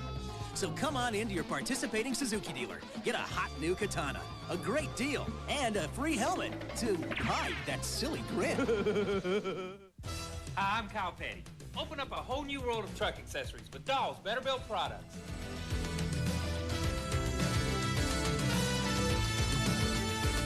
Name says it all. If it's not better built, it's not. Here comes Speed Racer. He's a demon on wheels. He's a demon and is gonna be chasing after someone. Go Speed Racer, go Speed Racer, go Speed Racer, go! Go Speed Racer, go Speed Racer, go Speed Racer, go! Go Speed Racer, go! It's called the Coca-Cola 200. It's coming to you from Bristol, Tennessee. Dave Despain and Benny Parsons up topside. Marty Reed scurrying up and down pit road to get the latest on what's happening down there as we watch Rich Bickle having a great run here this evening in third. Marty, what's going on down there, buddy? Well, I'll tell you what, Rich Bickle's team, I talked to crew chief Mike Cheek. I said, you got anything left? He says, yeah, we think so, but it's too early to show our hand right now. He says, Ruttman is definitely the truck to beat. Also, an update on Hornaday. When the Dawkins crash occurred, he slid into the left rear, cut the tire down. That's why he was in here. So for Hornaday, it was a stop to repair damage from the Dawkins incident, although Hornaday's truck seemed to have gone south on him a little bit before that actual series of incidents and consecutive yellow flags. Hornaday will be shown as the last truck on the lead lap in 11th spot as they regroup for the restart. We should see the green this time by. Jack Sprague right in front of him, having with a little help triggered that last that big wreck over on the backstretch in the first half. What do you think, Benny? Anybody got anything for Ruttman here? Doesn't look that way, but we'll see. Still 46 laps to go. 44 laps to go, I'm sorry. Green is in the air, and Ruttman picks up right where he left off. Pirelli gets a good break and goes after him. Bickle got a tough break. Walker Evans moved up and held him up for about a half a second.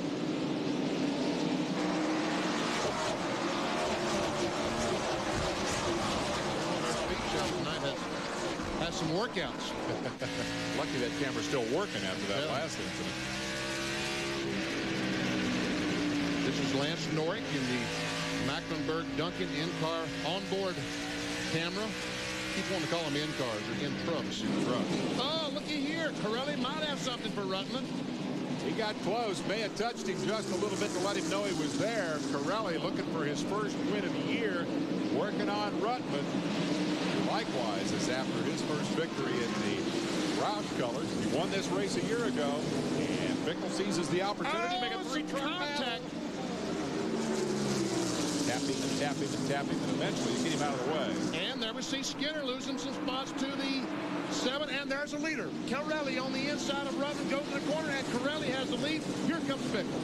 And meanwhile, here comes a wreck. Right into turn 1, and the truck is that on the side? On its side. Now sliding down, and I can't get a number on it yet. It stopped that way. It's Mike Bliss. Now that is the weirdest on-truck camera shot of the series thus far. That's what it looks like when you end up looking Mike Bliss is climbing out. This is even weirder. T.J. Clark has somebody's wheel on the left rear of Bliss's. That's the right front. The right front of Mike Bliss's truck is gone. And Bliss is using that vantage point to, I'll bet, try to eyeball whoever got him in that predicament. Bliss is okay. The former USAC Silver Crown champion climbs out. It's been a frustrating weekend for him. He's not happy. He's not a happy camper. I want to see the replay. I don't want to go to the ambulance. Well, he's going to go to the ambulance anyway. Let's see if we can get another look at this. He's already up. Yeah, we see there he is. We're going to have a red flag condition because we've got some fence damage down just past the start finish line where Bliss was up in the fence and has knocked the catch fence down. So we're going to have to stop and fix that little baby. That'll be our second red flag of the night. Let's see again what Speedy has to say about it. Watch for Bliss's colors. There he went, riding right up over the camera. Yep. Bobby Gill was on the inside of him. Looked like when they went by. There's the fence that I was talking about. We see all the damage. Dinged it pretty good. And there's a speaker that tells the fans what's going on, a PA speaker. Well, that's not going to be telling them anything because it's a broken souvenir for somebody. Catch fence did exactly what it's supposed to do as Bliss got barged up into the fence. Man, he tore it up a ton, didn't he? Man. The truck from there went all the way down into turn 1 where the banking finally lifted it up over onto its side and it slid back down the banking and came to a halt. Bliss is okay, but very unhappy. And we are under a red flag that looks like it might last a while because that's going to take some fixing. Sure is. And folks just stand there kind of looking at that and scratching their heads. We see that Bliss's truck is back on the ground. All right, here's the one we want to see. This will be Bliss, onboard camera, real time, look and listen.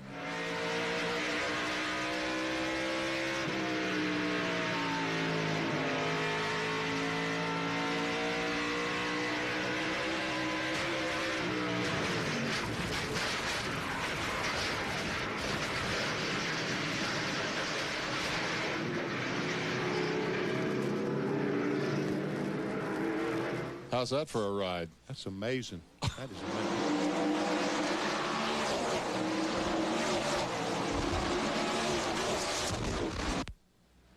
Man. Speedy's microphone doesn't work anymore because it's somewhere down there on the racetrack. It's right next to that speaker you were talking about. Man. Gill got into the side of him and ran Bliss up on the wall and then into the fence. And, well, you saw the rest of it. There are the remains. There's Speedy. Hang in there, buddy. We'll be back right after this.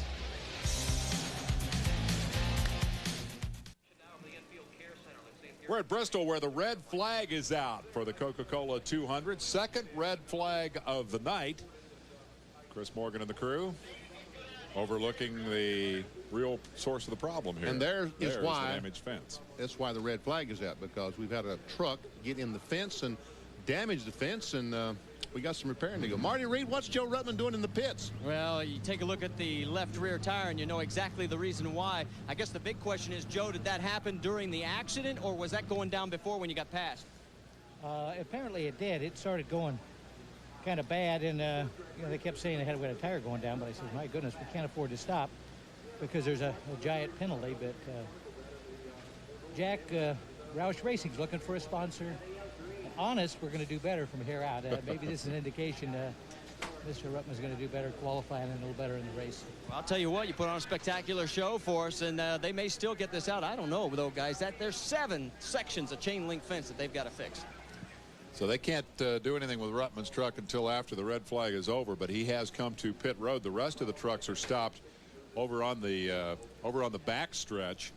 And the repairs have begun here, but this is going to be a lengthy process. This empty grandstand is the backstretch grandstand, and behind that they're doing some construction work. Benny had a great idea. Take all the people and move them from the front stretch over to the backstretch, and then you don't have to fix the fence, but I don't think they're going to do that. Let's take another look at how this all transpired. It involved Mike Bliss as they came up the front straightaway. Now, this is after the impact that put him up on the wall and up on his side. And the truck is sliding on its side down and goes down the bank to the apron on its side. It's amazing that it did not flip over on its roof when it got down in turn 1, but it didn't. We talk about 36-degree banking. That truck is sliding on the sheet metal. Here's how it started with the contact apparently from Bobby Gill on the inside. That's Gill in the 75. They're down in the little 3 and 4. Now they're coming off turn 4. About right here's where the contact's going to be. There it is. Now he's up on the wall. I tell you, I'm impressed with that camera, aren't you? It hung in there, didn't it? It did keep on taking. What a wild, wild view that is. And here's the slow motion from the speed shot. There's Bliss, and you see Gill's right on him and just wedges him up into the wall. He had no place to go. And in real time, the sound is as amazing as the picture.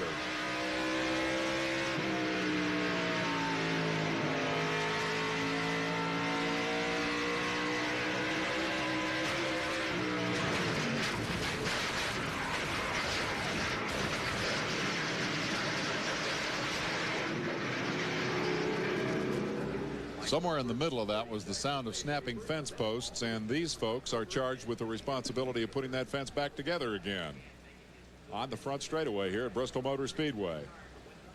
Well, I guess I see now, having watched that sequence, why Bliss was so unhappy. Yes, we can see it. Truck racing 1996. It has had a little bit of everything, and we've seen most of it here tonight at Bristol, where we stopped for a red flag with still 7 laps to go once they make the repairs. Time for a driver's meeting. We'll take a break. Come back with more as the trucks are stopped on the backstretch.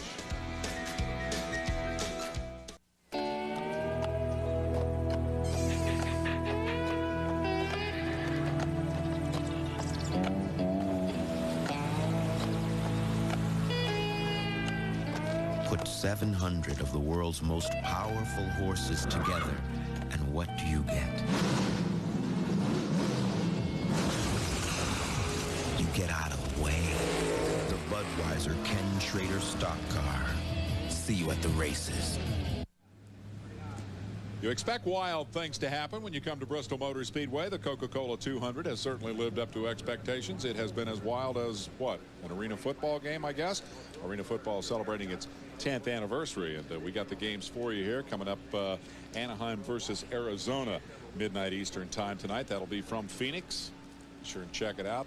It's a little like football, a little like hockey, a little like racing in the sense that they slam into the walls real hard. Mike Bliss is the guy who ultimately climbed out of his truck with a big frown on his face and has now found our Marty Reed to give us his version of what happened down there. I got to tell you guys, this is the best sight I've seen. You're in one piece. You know how to take in-car cameras for a ride, don't you? Well, yeah, but it's unfortunate. We don't like taking them for a ride like that. But we had a real good truck tonight. You know, it was unfortunate that there's 2 or 3 lap trucks that are down a couple laps. It just had to race us for 7th place. It's BS. It shouldn't be that way. What happened to the 75 truck? I don't know. The spotter didn't tell him I was there. He deserved to get put on his lid, not me, you know. He should have knew I was there, but, well, it happened. But you're okay, and that's the best thing I can say. Well, yeah, I'm fine, but I just feel bad for the ASC Ford and Barry and all the guys, you know. They worked their tail off. We had a real good truck, but there it ends up on a sled. Last year, we talked about the fact before the season was over, you'd get a win. You did. I still think your day's coming. We're going to come back and kick their butt. You know, we're going to run right by these guys and show them what we're made of. This just gives us more steam, more fire. If it takes, you know, to move them over, we'll move them over. Lap cars, they don't deserve to race us right now. They need to be courteous. Mike Bliss, he's a little hot right now.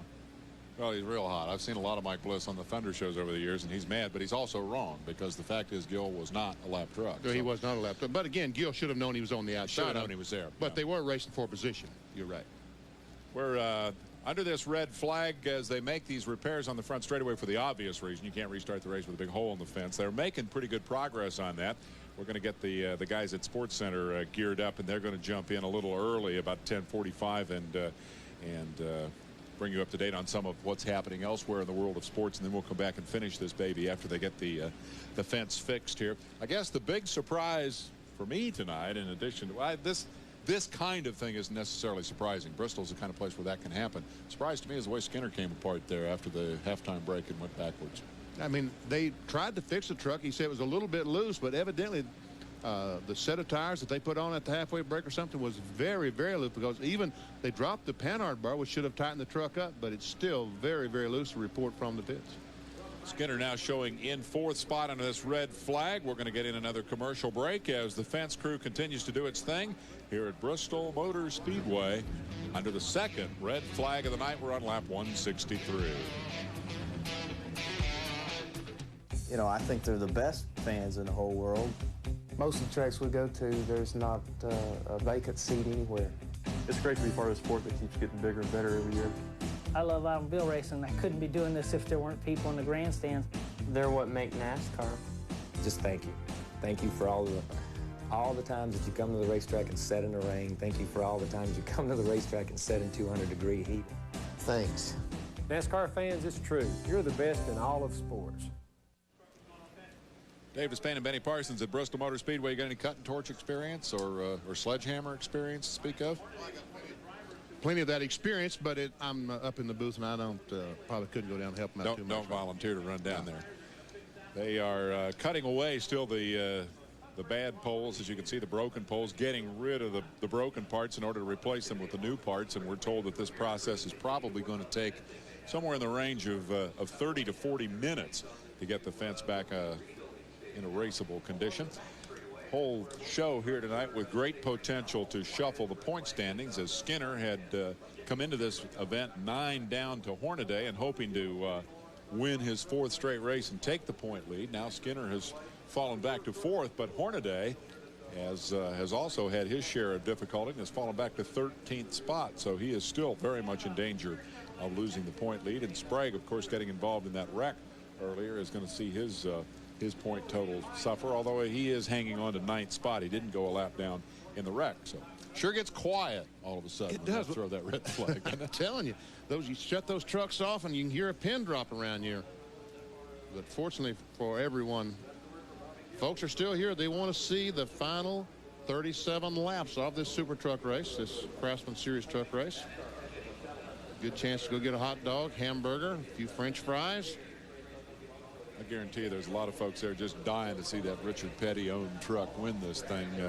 Dodge looking for the victory here this evening with Bickle, and with Ruttman out of the way, Bickle versus Corelli looks like the battle, and I'd say that's a pretty even match. It looks like to be a very even match. Wouldn't it be something if Richard Petty's truck would win tonight and then tomorrow Bobby Hamilton win in the STP Pontiac? That would be something else. Hamilton's got the pole tomorrow up at Michigan. Meanwhile, Mike Skinner, who came here looking for 4 in a row, is standing by with our Marty Reed. Yeah, and I guess the first question is, do you wish you hadn't made that change at the halfway break? I don't know. We changed it the other direction, and it went the other direction. I don't know if we've got a bad set of tires on the truck, or if we've got a chain in a bind, or, you know, I feel like the chain on the left rear is in a bind on the thing. I think when we might have set it down, it kind of looped around there and got in a bind. It's trying to pick the left rear up or something. It's extremely loose, and we're talking about right now if it's worth losing the track position to go in, jack it up, look at it, and see if we can figure something out, or really what the heck to do. I really don't know, but we're just trying to hang on. It's a wild night, ain't it? Did you expect anything like this? No, I kind of expected to win this darn thing, but you know, 4 in a row might have been a little bit too good to be true, but you never know. These guys are pretty shifty. They're liable to bring that thing in there and work on it and bring it back out and take it back to front. I don't know. We'll see what happens. Well, I'll tell you what, guys, we're going to mosey on this way. I think I see Rich Bickle. Thanks, Mike. We'll see if we can get a quick word with Rich down here. Rich, let me get a quick sound with you here if we can. I'll tell you what, you guys are running all of us ragged. How are you guys feeling out there? Well, I'll tell you what, it seems like every time we come to Bristol, the old floor pans get hot and your feet get hot. But I'll tell you what, this Cummins, Georgia Pacific, Mopar, STP, Onan, Petty Dodge is running good, and I think we might have a little bit for them. You know, we were talking to the crew, and Mike said, you know, we're not ready to fold our Helen up yet, but we think we got something at the end. And boy, all of a sudden, you guys started moving. Well, we were pretty good there in the beginning, and I was just kind of riding it out. We got stuck behind some lap traffic and got binged around there a little bit, and got slid back to 5th. That kind of hurt us, and we worked our way back up, and I think things are looking pretty good. But Crowley's running good, and Rosena's behind me is running good, and Sauter's running good. So this is going to be a good finish, and as soon as they get this fence fixed, we don't need to see more incidents like that. I'm glad to see Mike's all right. And like I said, ready to put this Dodge in front and win one of these things for a change. This could be a very big weekend for Petty Enterprises. Well, I'll tell you what, it'd be you know, Bobby's setting the pole up there in a cup deal for tomorrow, and I wish them all the luck tomorrow because they deserve it. And, you know, we ran Slinger last Tuesday night, and a week ago Tuesday, and we went up there, and I said we're going to go to Kinley and win, and we're going to come here and make it 3 in a row. So we won at Kinley, so I got one more spot to do it. All right, there's Rich Bickle. He doesn't look like he's broken a sweat. I don't know. You look too good, guy. I got to find out your secret. Well, I don't know. It's pretty hot in that thing. It's about 160 in there, I swear. Boy, it's hot. Take it, guys. He's running the Dodge Avenger at Slinger and on the short track down in North Carolina. Won both of those races back-to-back, so he's pretty pumped up coming in. He is pumped up. And Mike Skinner was talking about a chain getting caught. When they jack these cars, these race trucks and race cars have long trailing arms that hook up about the center of the car, come back, and the rear end housing sits on top of that. Well, when you jack and coil springs is the suspension in the rear. When you jack the truck up on the side, the left rear tire will just fall down until the shock catches it. And when they change the tires, they've got to have something to pull those tires off the ground so that the left rear comes off about the same time as the left front. So what they do is they hook a chain to that trailing arm to the frame, and that pulls the left rear tire or the right rear tire off the ground on pit stops. Well, sometimes when you let the jack down, that chain gets hooked on something and will not allow that left rear. It'll go down, but yet when the shock comes up and the thing hits a bump on the racetrack, it literally jerks the left rear or right rear off the ground. That's what he's talking about. And that was the same thing or something similar to that happened to Bliss on his qualifying effort. He went out to try to qualify, and the chain was hung up, and the truck was so loose he couldn't hardly drive it. So Bliss's night ended, of course, in this incident right here as he went out and knocked the fence down literally at Bristol. We'll get in another break. The Sports Center guys are gearing up. We'll stay on top of it here at Bristol. Stay with us. After all these years, you can finally get a daily hit of motorsports on ESPN2 every night of the week, Monday through Friday. We've got RPM tonight with John Kernan in the studio in Charlotte, 7 o'clock Eastern time. And then on Sundays, we wrap up the whole world of racing out of Bristol with my main man, Kenny Mayne, on top of the action, 6:30 p.m. He'll be telling you all about the Winston Cup race. Probably have some truck highlights for you tomorrow night. So be sure and catch the boys in the RPM2 arena. We talk a lot about Corelli, and we've heard from the guy who drives that Petty Dodge and Bickle's opportunity to win here tonight. But what about Dave Rezendes? He's been sitting back there looking like trouble for these guys up front. He's standing by with Marty Reed. Yeah, I finally found a guy who's cooking as much as everybody else is down here. Dave, you know, it's been a quick turnaround for you. I mean, first half, you said yourself, you were awful, and now here you are, third place. Oh, yeah, we started 8th. I thought we were going to have a quick run to the front, but, man, it was so tight we tore off one of the front tires, and I had to just ride. I thought I was going to get a flat. The guys, they started turning wrenches and throwing stuff around the pits, and Danny made a good adjustment, and guys work hard like always. With this QVC team is really coming on strong, and I think we got a truck that can win tonight. I caught these fellas. They got quite a ways ahead of me, but I run them down, and it's one thing to catch them. Now we're going to try to get by both of them before the end of it. Well, and with this is going to be at least, you know, another probably a half hour before we even get a shot at this. What's that do to the setup of the truck, and as far as you guys being able, because sometimes, you know, trucks run better on long runs, and you're going to have to come right out from the bang and go at it. Yeah, well, that's kind of what happened here. It really didn't take off, and it took about 20 or 30 laps, and then it just hooked up and took off. And that's why I was telling one of the guys that says, oh, man, I hope this isn't too long. Those tires, you know, they build up, and then they cool off. And then you never know what they're going to do when they cool off. They just might not come back to the right pressure, the right size. And that, you know, these radial tires, a couple pounds here, a couple pounds there. You hear about guys doing it all the time. That's the problem with after a long, long caution. You hope and you pray that your tires will come back to what they were. And, of course, guys, remember, they cannot do any work on the vehicle during the red flag situation. The number 7 truck just sitting out there, and he's thinking in his head, how many pounds of pressure do I have, and what were my tires going to be like? Rezendes, by the way, is from Massachusetts, if you hadn't guessed. I wonder if NASCAR is going to allow the mechanics to go out and air that. That's a good point.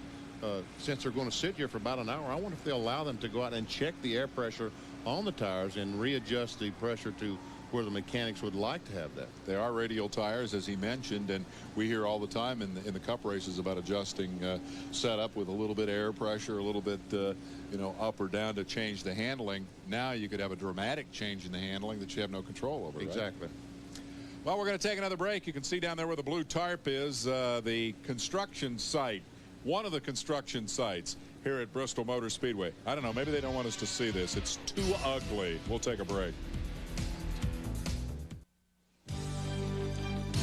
Speed World coverage of the fence repairs at Bristol Motor Speedway this evening being brought to you by the good folks at Split Fire. Enter the performance zone with Split Fire Performance V spark plugs. Well, we hate the red flag, too. The reason they put that cover up there, see the guy welding behind it? It's to protect the eyes of the fans so that they don't look at the welding, and you can damage your eyes doing that, in case you don't know that. Kids at home, remember that lesson? Let's hear from Butch Miller. Take a look at this truck. Butch, this truck is in too good a shape. You haven't been run into enough out there. Oh, you're looking at the wrong side. The other side's banged up. I don't know. I was doing my best Joey Chitwood imitation out there, and I banged it up a little bit. I'll tell you what, we thought Bristol last year was a real barn burner, but you guys really are taking it to new heights tonight. You know, I got to say that out of all the racetracks, Bristol is my favorite to come watch a race at. And one of my least favorite to come be in. Well, now you're in sixth position. We've already talked to Dave Resendez about how a long stoppage of action like this, you don't know what you're going to have when you get back out there because of tire pressures. Based on your experience, because you've got a lot of it, what do you think's going to happen? Absolutely nothing. I think the guys that were fast before the red will still be fast. And, you know, I know we're back here in sixth, but we're running really, really well. The truck is a lot better than it was the first half. Having a little trouble with lap traffic. If we can get by the lap traffic and get 40 laps of green, we have a chance to get to the front. All right. Well, you've heard from Butch Miller. He says the fast guys will still be fast. Still hate it here. You weren't supposed to hear that, ladies and gentlemen. The truth will out. Butch Miller, he tells a great story about when he went Winston Cup racing. He's always built his own cars, and most of those cars were made out of fiberglass, and you know, you glued them together. And he said he went down to the Winston Cup and tried to learn how to weld a car together. Never could quite figure out how to build one. So he's a great guy. What we're going to do here, you can see that the work is continuing.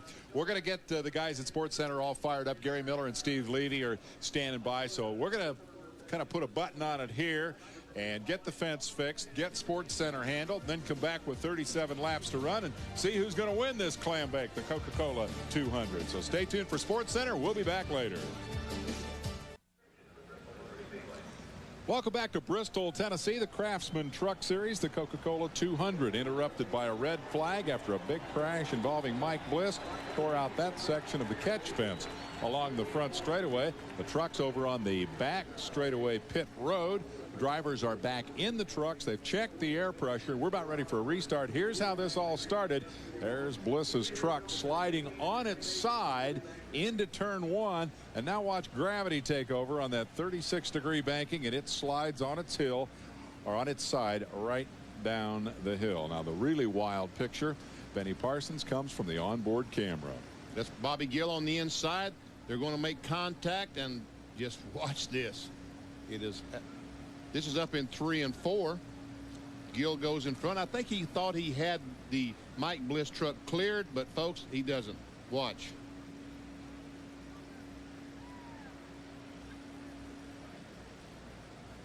What a ride.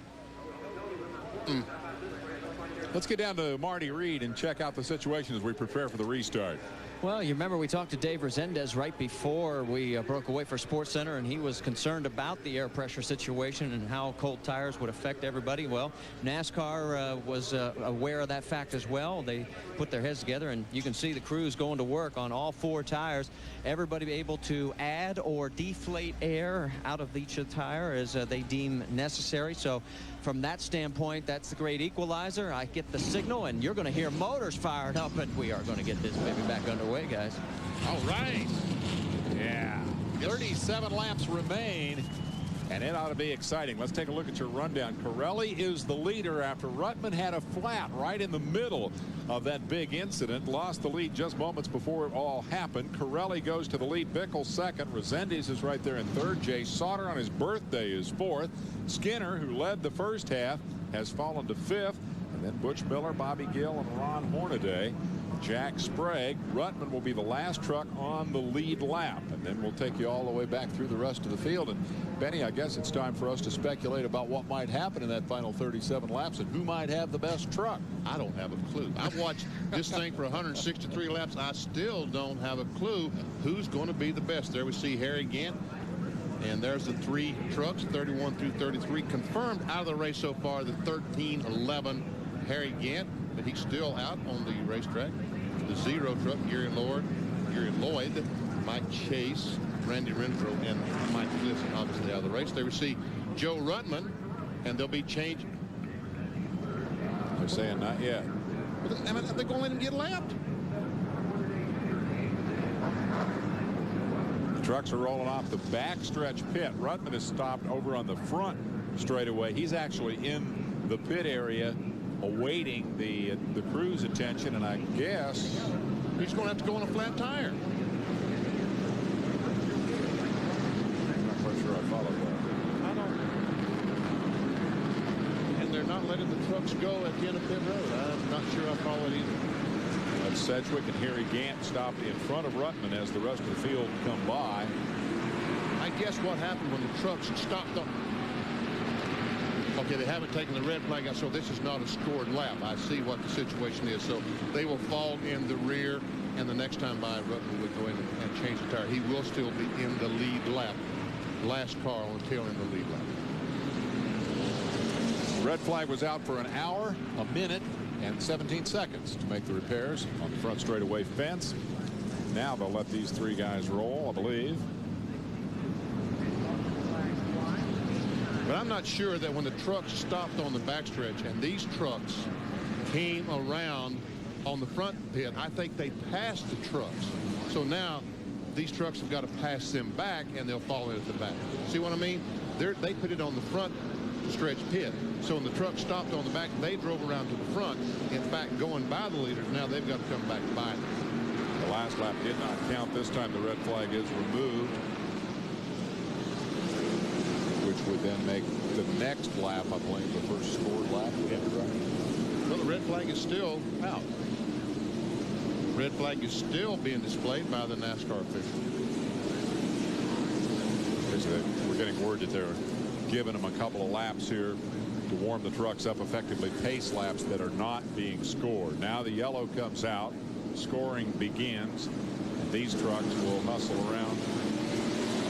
And Ruttman should be able to maintain his position on the lead lap if they do a quick tire change, which is what that truck needs. And remember, that all dates back to the moment when Corelli went past him to take the lead in the race. And there is Corelli behind the pace truck. That's pace truck or pace car? That's pace car. Well, it was a pace truck to begin with, but 16's in. Marty Reed is there. Yeah, Ron Hornaday has to do some damage repair on the left rear. They also have to change the right front. Swing around, and we can show you that left rear on Joe Ruttman. They're finally going to be able to replace that one as well. They're pulling sheet metal away on the right side of his truck. And right behind them, the 75 is on his way out. And whoops, the signal mixed up here. They were going to change 2 tires, but he's back out. Ruttman rumbles down pit road, hoping to pull off what would be a miraculous win here now to make it 2 in a row. He having won it here a year ago amid a fair amount of excitement. Nothing to match what we've seen here this evening. Well, ladies and gentlemen, buckle up. Buckle in. 1 to go. 1 to go. Marty. Well, Harry Gant's got problems. You see the pool of water. They're trying to fill up the radiator, trying to cool it down. Now, Joe Ruttman just came back in, so yes, they did need to change that right rear. This really could be costly for him because we're supposed to be going green this time, guys. So Ruttman on pit road as the field come through turn 3, anticipating the green this time. A pressure pit stop. Ruttman will get out ahead of the pace car, but will be almost a lap down as they take the green flag for the restart. It falls on Rick Corelli, the High Plains drifter, out front as we start lap 166. And Bickle right with him. And is he right with him? Right on the back tailgate of that Corelli truck. And he goes up, and here comes Bickle. No, couldn't quite make it. Had the inside for a moment, but Corelli got the good drive off the corner. Maintains the gap at a couple of truck lengths between the Chevrolet out front with the Remax sponsorship and the Dodge. Out of the Richard Petty stable, Bickle in hot pursuit. Never seen Joe Ruttman, the white truck. That's how much he likes being lapped by the leader, Rick Corelli. No other challenger has emerged. Resendiz has not been able to maintain the pace of the leaders. These two guys want to make it a two-man battle, and Bickle is right there and challenging. Looks like a couple pretty evenly matched trucks. Sure does. Chevy and a Dodge. The Ford hopes hurt by Ruttman's flat tire misfortune. He's nearly a lap down as Bickle continues to work, trying to get the nose under Corelli and move him out of the way. I think Dave Resendiz in the Ford might be gaining on these front two. What happened to Resendiz? He had a problem getting by the lap truck of Lance Norrick and was lost about a straightaway to the leaders. Lap truck moving out of the way. This is the lead battle. Corelli and Bickle. Working lap 172. Bickle tried his best to turn that truck and get on the accelerator. All he did was get it a little bit loose, unable to get alongside Corelli. I'll tell you, after all the hard luck that Corelli's had the last few races, he's not going to give that lead up easily. He badly wants to win this race tonight. Started from the outside pole, his best qualifying effort of the year, and now he wants to back it up with a win.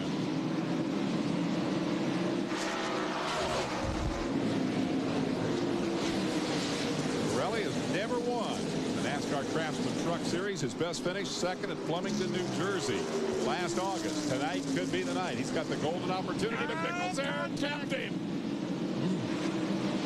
He tried to get under that Corelli truck, could not quite make it. Did make some contact. Corelli saved it. We're back where we started. Oh, and Bickle spun her around. And down it smacks the inside wall hard. Say good night, Rich. Wow, that changes the complexion. Suddenly, Corelli with a big lead. There is your second place truck. As Resendiz, and we go to yellow. Resendiz will be on the rear deck of Rick Corelli when they restart after Rich Bickle's hopes go south with the spin. Oh, he's kicking himself, huh? Boy, he is. Watches it come off the corner. And the last lap, we saw Bickle try to turn under him, get loose. This time, more than loose, all the way around, backs in the fence hard with the right front and rear. Rich Bickle, victim of a late race crash. Right front's kind of wobbling a little bit. Bent her up big time. Yes, he did. Got a great run going in that Dodge. One after another, the potential winners of this race have hit trouble tonight. Most recently, Bickle, as he hits the inside wall down the backstretch and takes the Petty Enterprises Dodge in for whatever repairs they can quickly affect. That right front's hurting bad. It is hurt. Marty? Yeah, the right front was quite a bit of shimmy, and it looked like the crew members were going to be diving out of the way for a second. They saw that thing coming in. They didn't realize how bad it really was. They've got to pull some sheet metal away on the right front. They're also changing the right rear as well, as that one was flattened. So it's going to go a lap down. So Rich Bickle, he's looking in the rearview mirror. He just saw the pace car go by, and he sort of beats the steering wheel a little bit. He knows it's over. And the crew is telling him, cut it off, because the right front, I think, was more than the wheel being bent. I think something is broken in the right front. And yeah, we see the right front going back and forth. He's saying, let's go, let's go. And the crew is saying, we can't go. The ball joint is broken or the tie rod is broken. See the kicking the wheel around? That's frustration right there. Yes, it is. In everyone's eyes, mind. We'll go green this time with Corelli at the head of the class. Resendiz now the challenger, and Jay Sauter is up there in third spot, the rookie, celebrating his 34th birthday. Ready to have to win his first truck race. Here we go.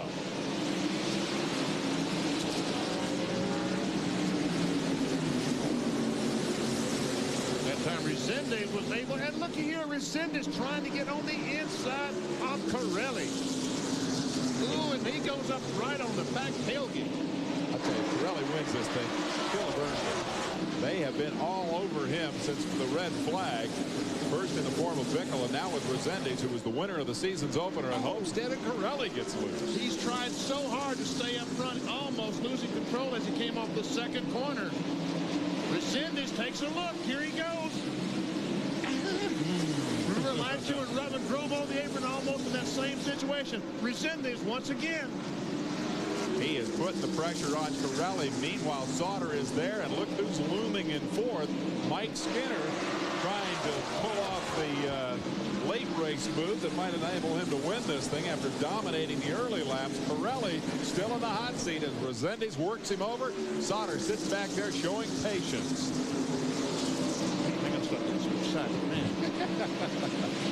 Wow. It's been good. It's been exciting. It's been wild. And now it's time to settle it. We're inside 20 laps to go as Rick Corelli started on the outside pole. Currently leads it. Resendiz coming from 8th to challenge for the win in the waning laps. That's Butch Miller, your 5th place truck on the tail end of this 5-truck freight train here as they single file it down the backstretch. Pirelli enjoying perhaps a truck length lead for the moment. Trying to put the Remax real estate people in victory lane in their first appearance in NASCAR racing. Pretty good for the old sponsorship deal.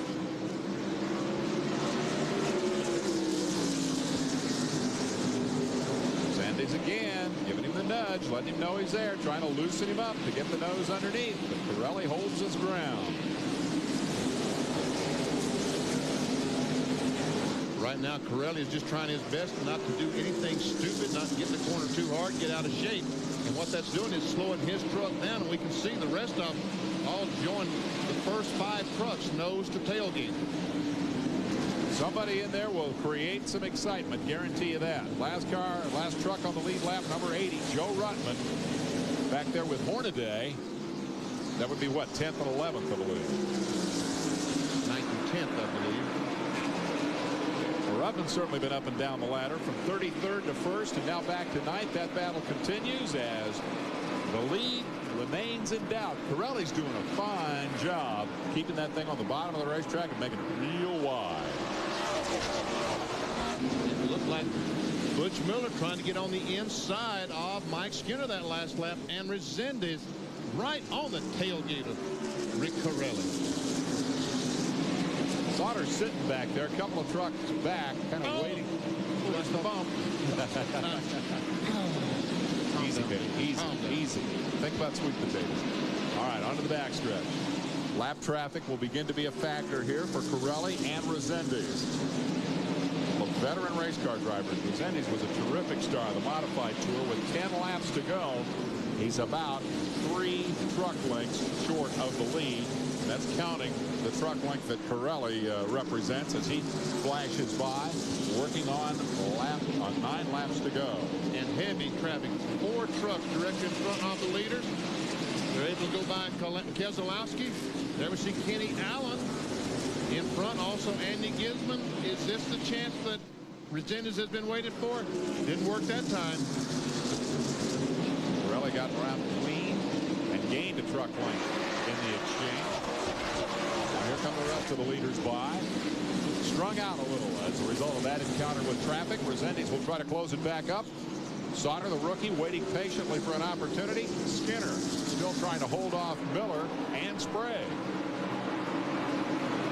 Sprague has salvaged a lot out of this evening, given that big wreck over on the backstretch that he was involved in earlier. He's 6th on the racetrack and 3rd in the points.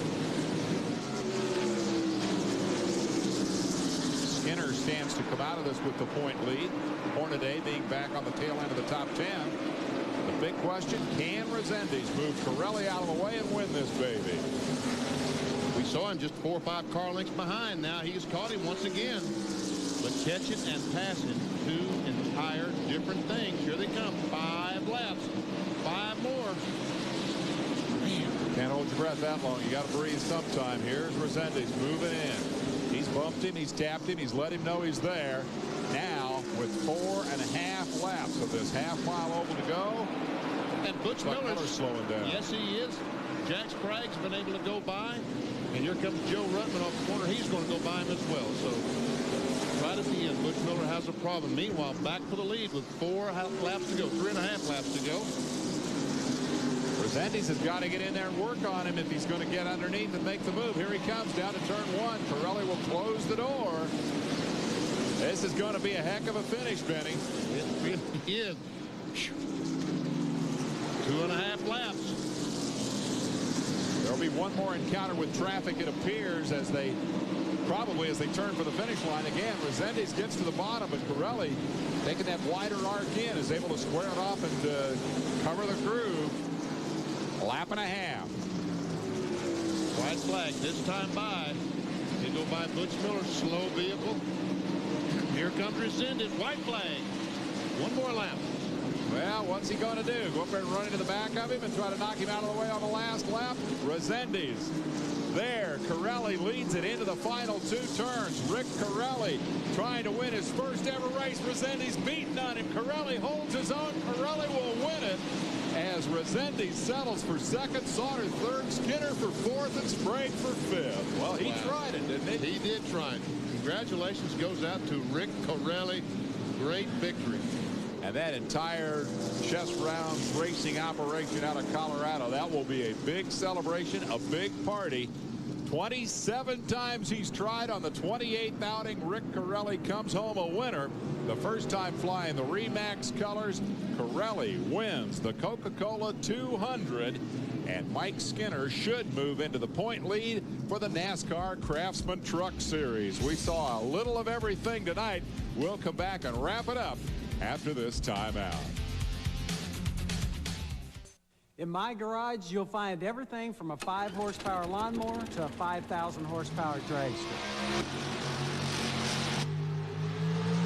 Whether the guys are racing to finish the line or racing at the track, they choose Champion spark plugs.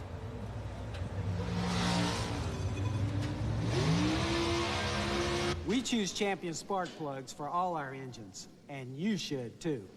Champion, no matter what you drive. The Coca-Cola 200 is history, and Rick Corelli has won it. His first victory on the NASCAR Craftsman Tour.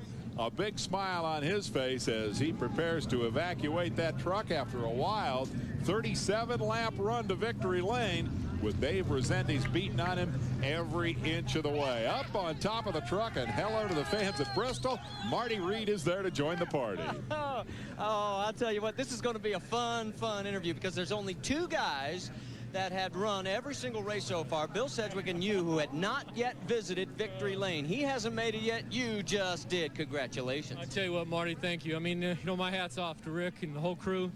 Remax, Chevrolet, Goodyear. We unloaded good.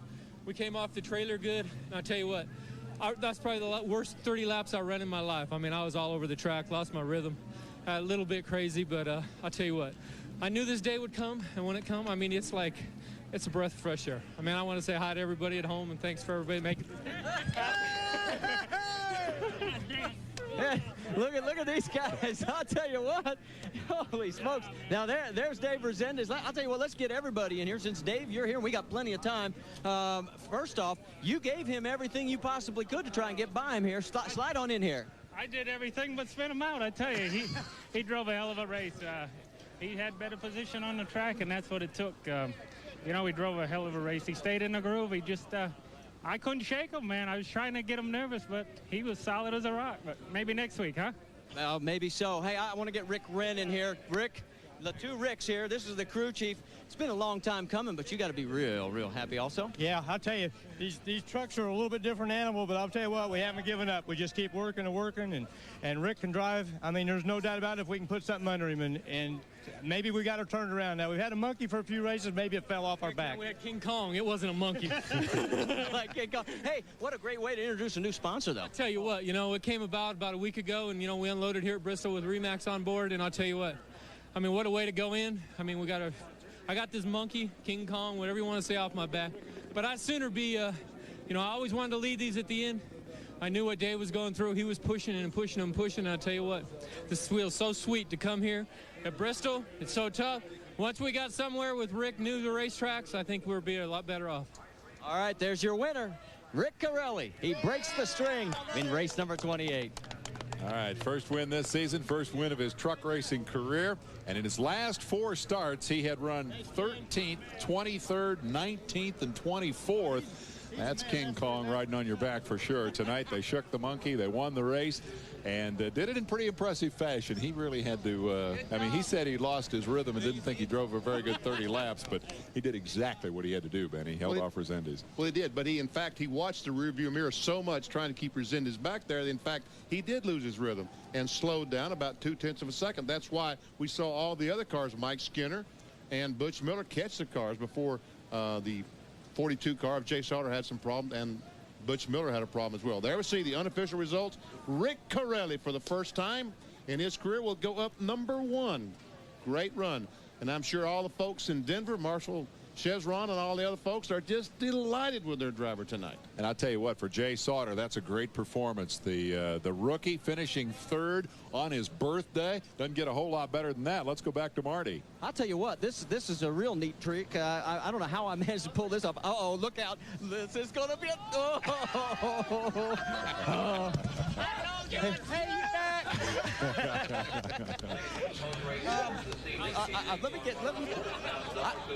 Now, you know what the worst part about this is? I got to turn my back on these guys now to talk to you. They got us last time, didn't they? Hey, listen, first off, 4th place. I mean, you know, it wasn't exactly what you wanted, but you hung in there. I think when we set the truck down, I don't know what happened, but my speculation is when we set the truck down after putting the tires on it, the left rear chain hooked up, bound up.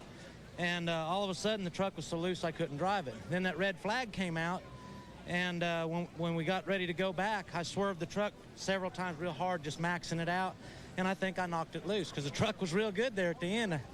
You know, Jack was coming awful hard, but Jay and I was going to the front. I think we was going to be okay 15, 20 more laps. Jack, hold on a second. You finished 5th. I got to bring Jay Sauter in here. We didn't get a chance to talk to you during the break, but I'll tell you what, best run, good luck. I mean, it was good job, good driving. Yeah, we can't complain. Qualified 18th, not what we wanted, but this team, Sabco Chevrolet, was really hot tonight. These guys just don't give up, and Goodyear gave us an excellent tire, and that really made the difference tonight. I got to ask you one thing. One of the guys up top today was saying he expected some big things from you tonight. What was the key? I mean, because like you said, qualifying was horrible. Yeah, well, we had a real loose condition here. You know, most of practice rained out on Thursday. It's my first time here, so we had a little struggling to do, but we didn't have it perfect at the end. We were a little too loose to challenge the leaders, but the next time we come back, we'll be right there. Well, let's switch over to Jack Sprague, because here's a guy who, you talk about having to battle your way back. I mean, you ought to get the Hard Luck Award. Early in the go, it looked like this was not going to be anywhere close to a 5th place finish.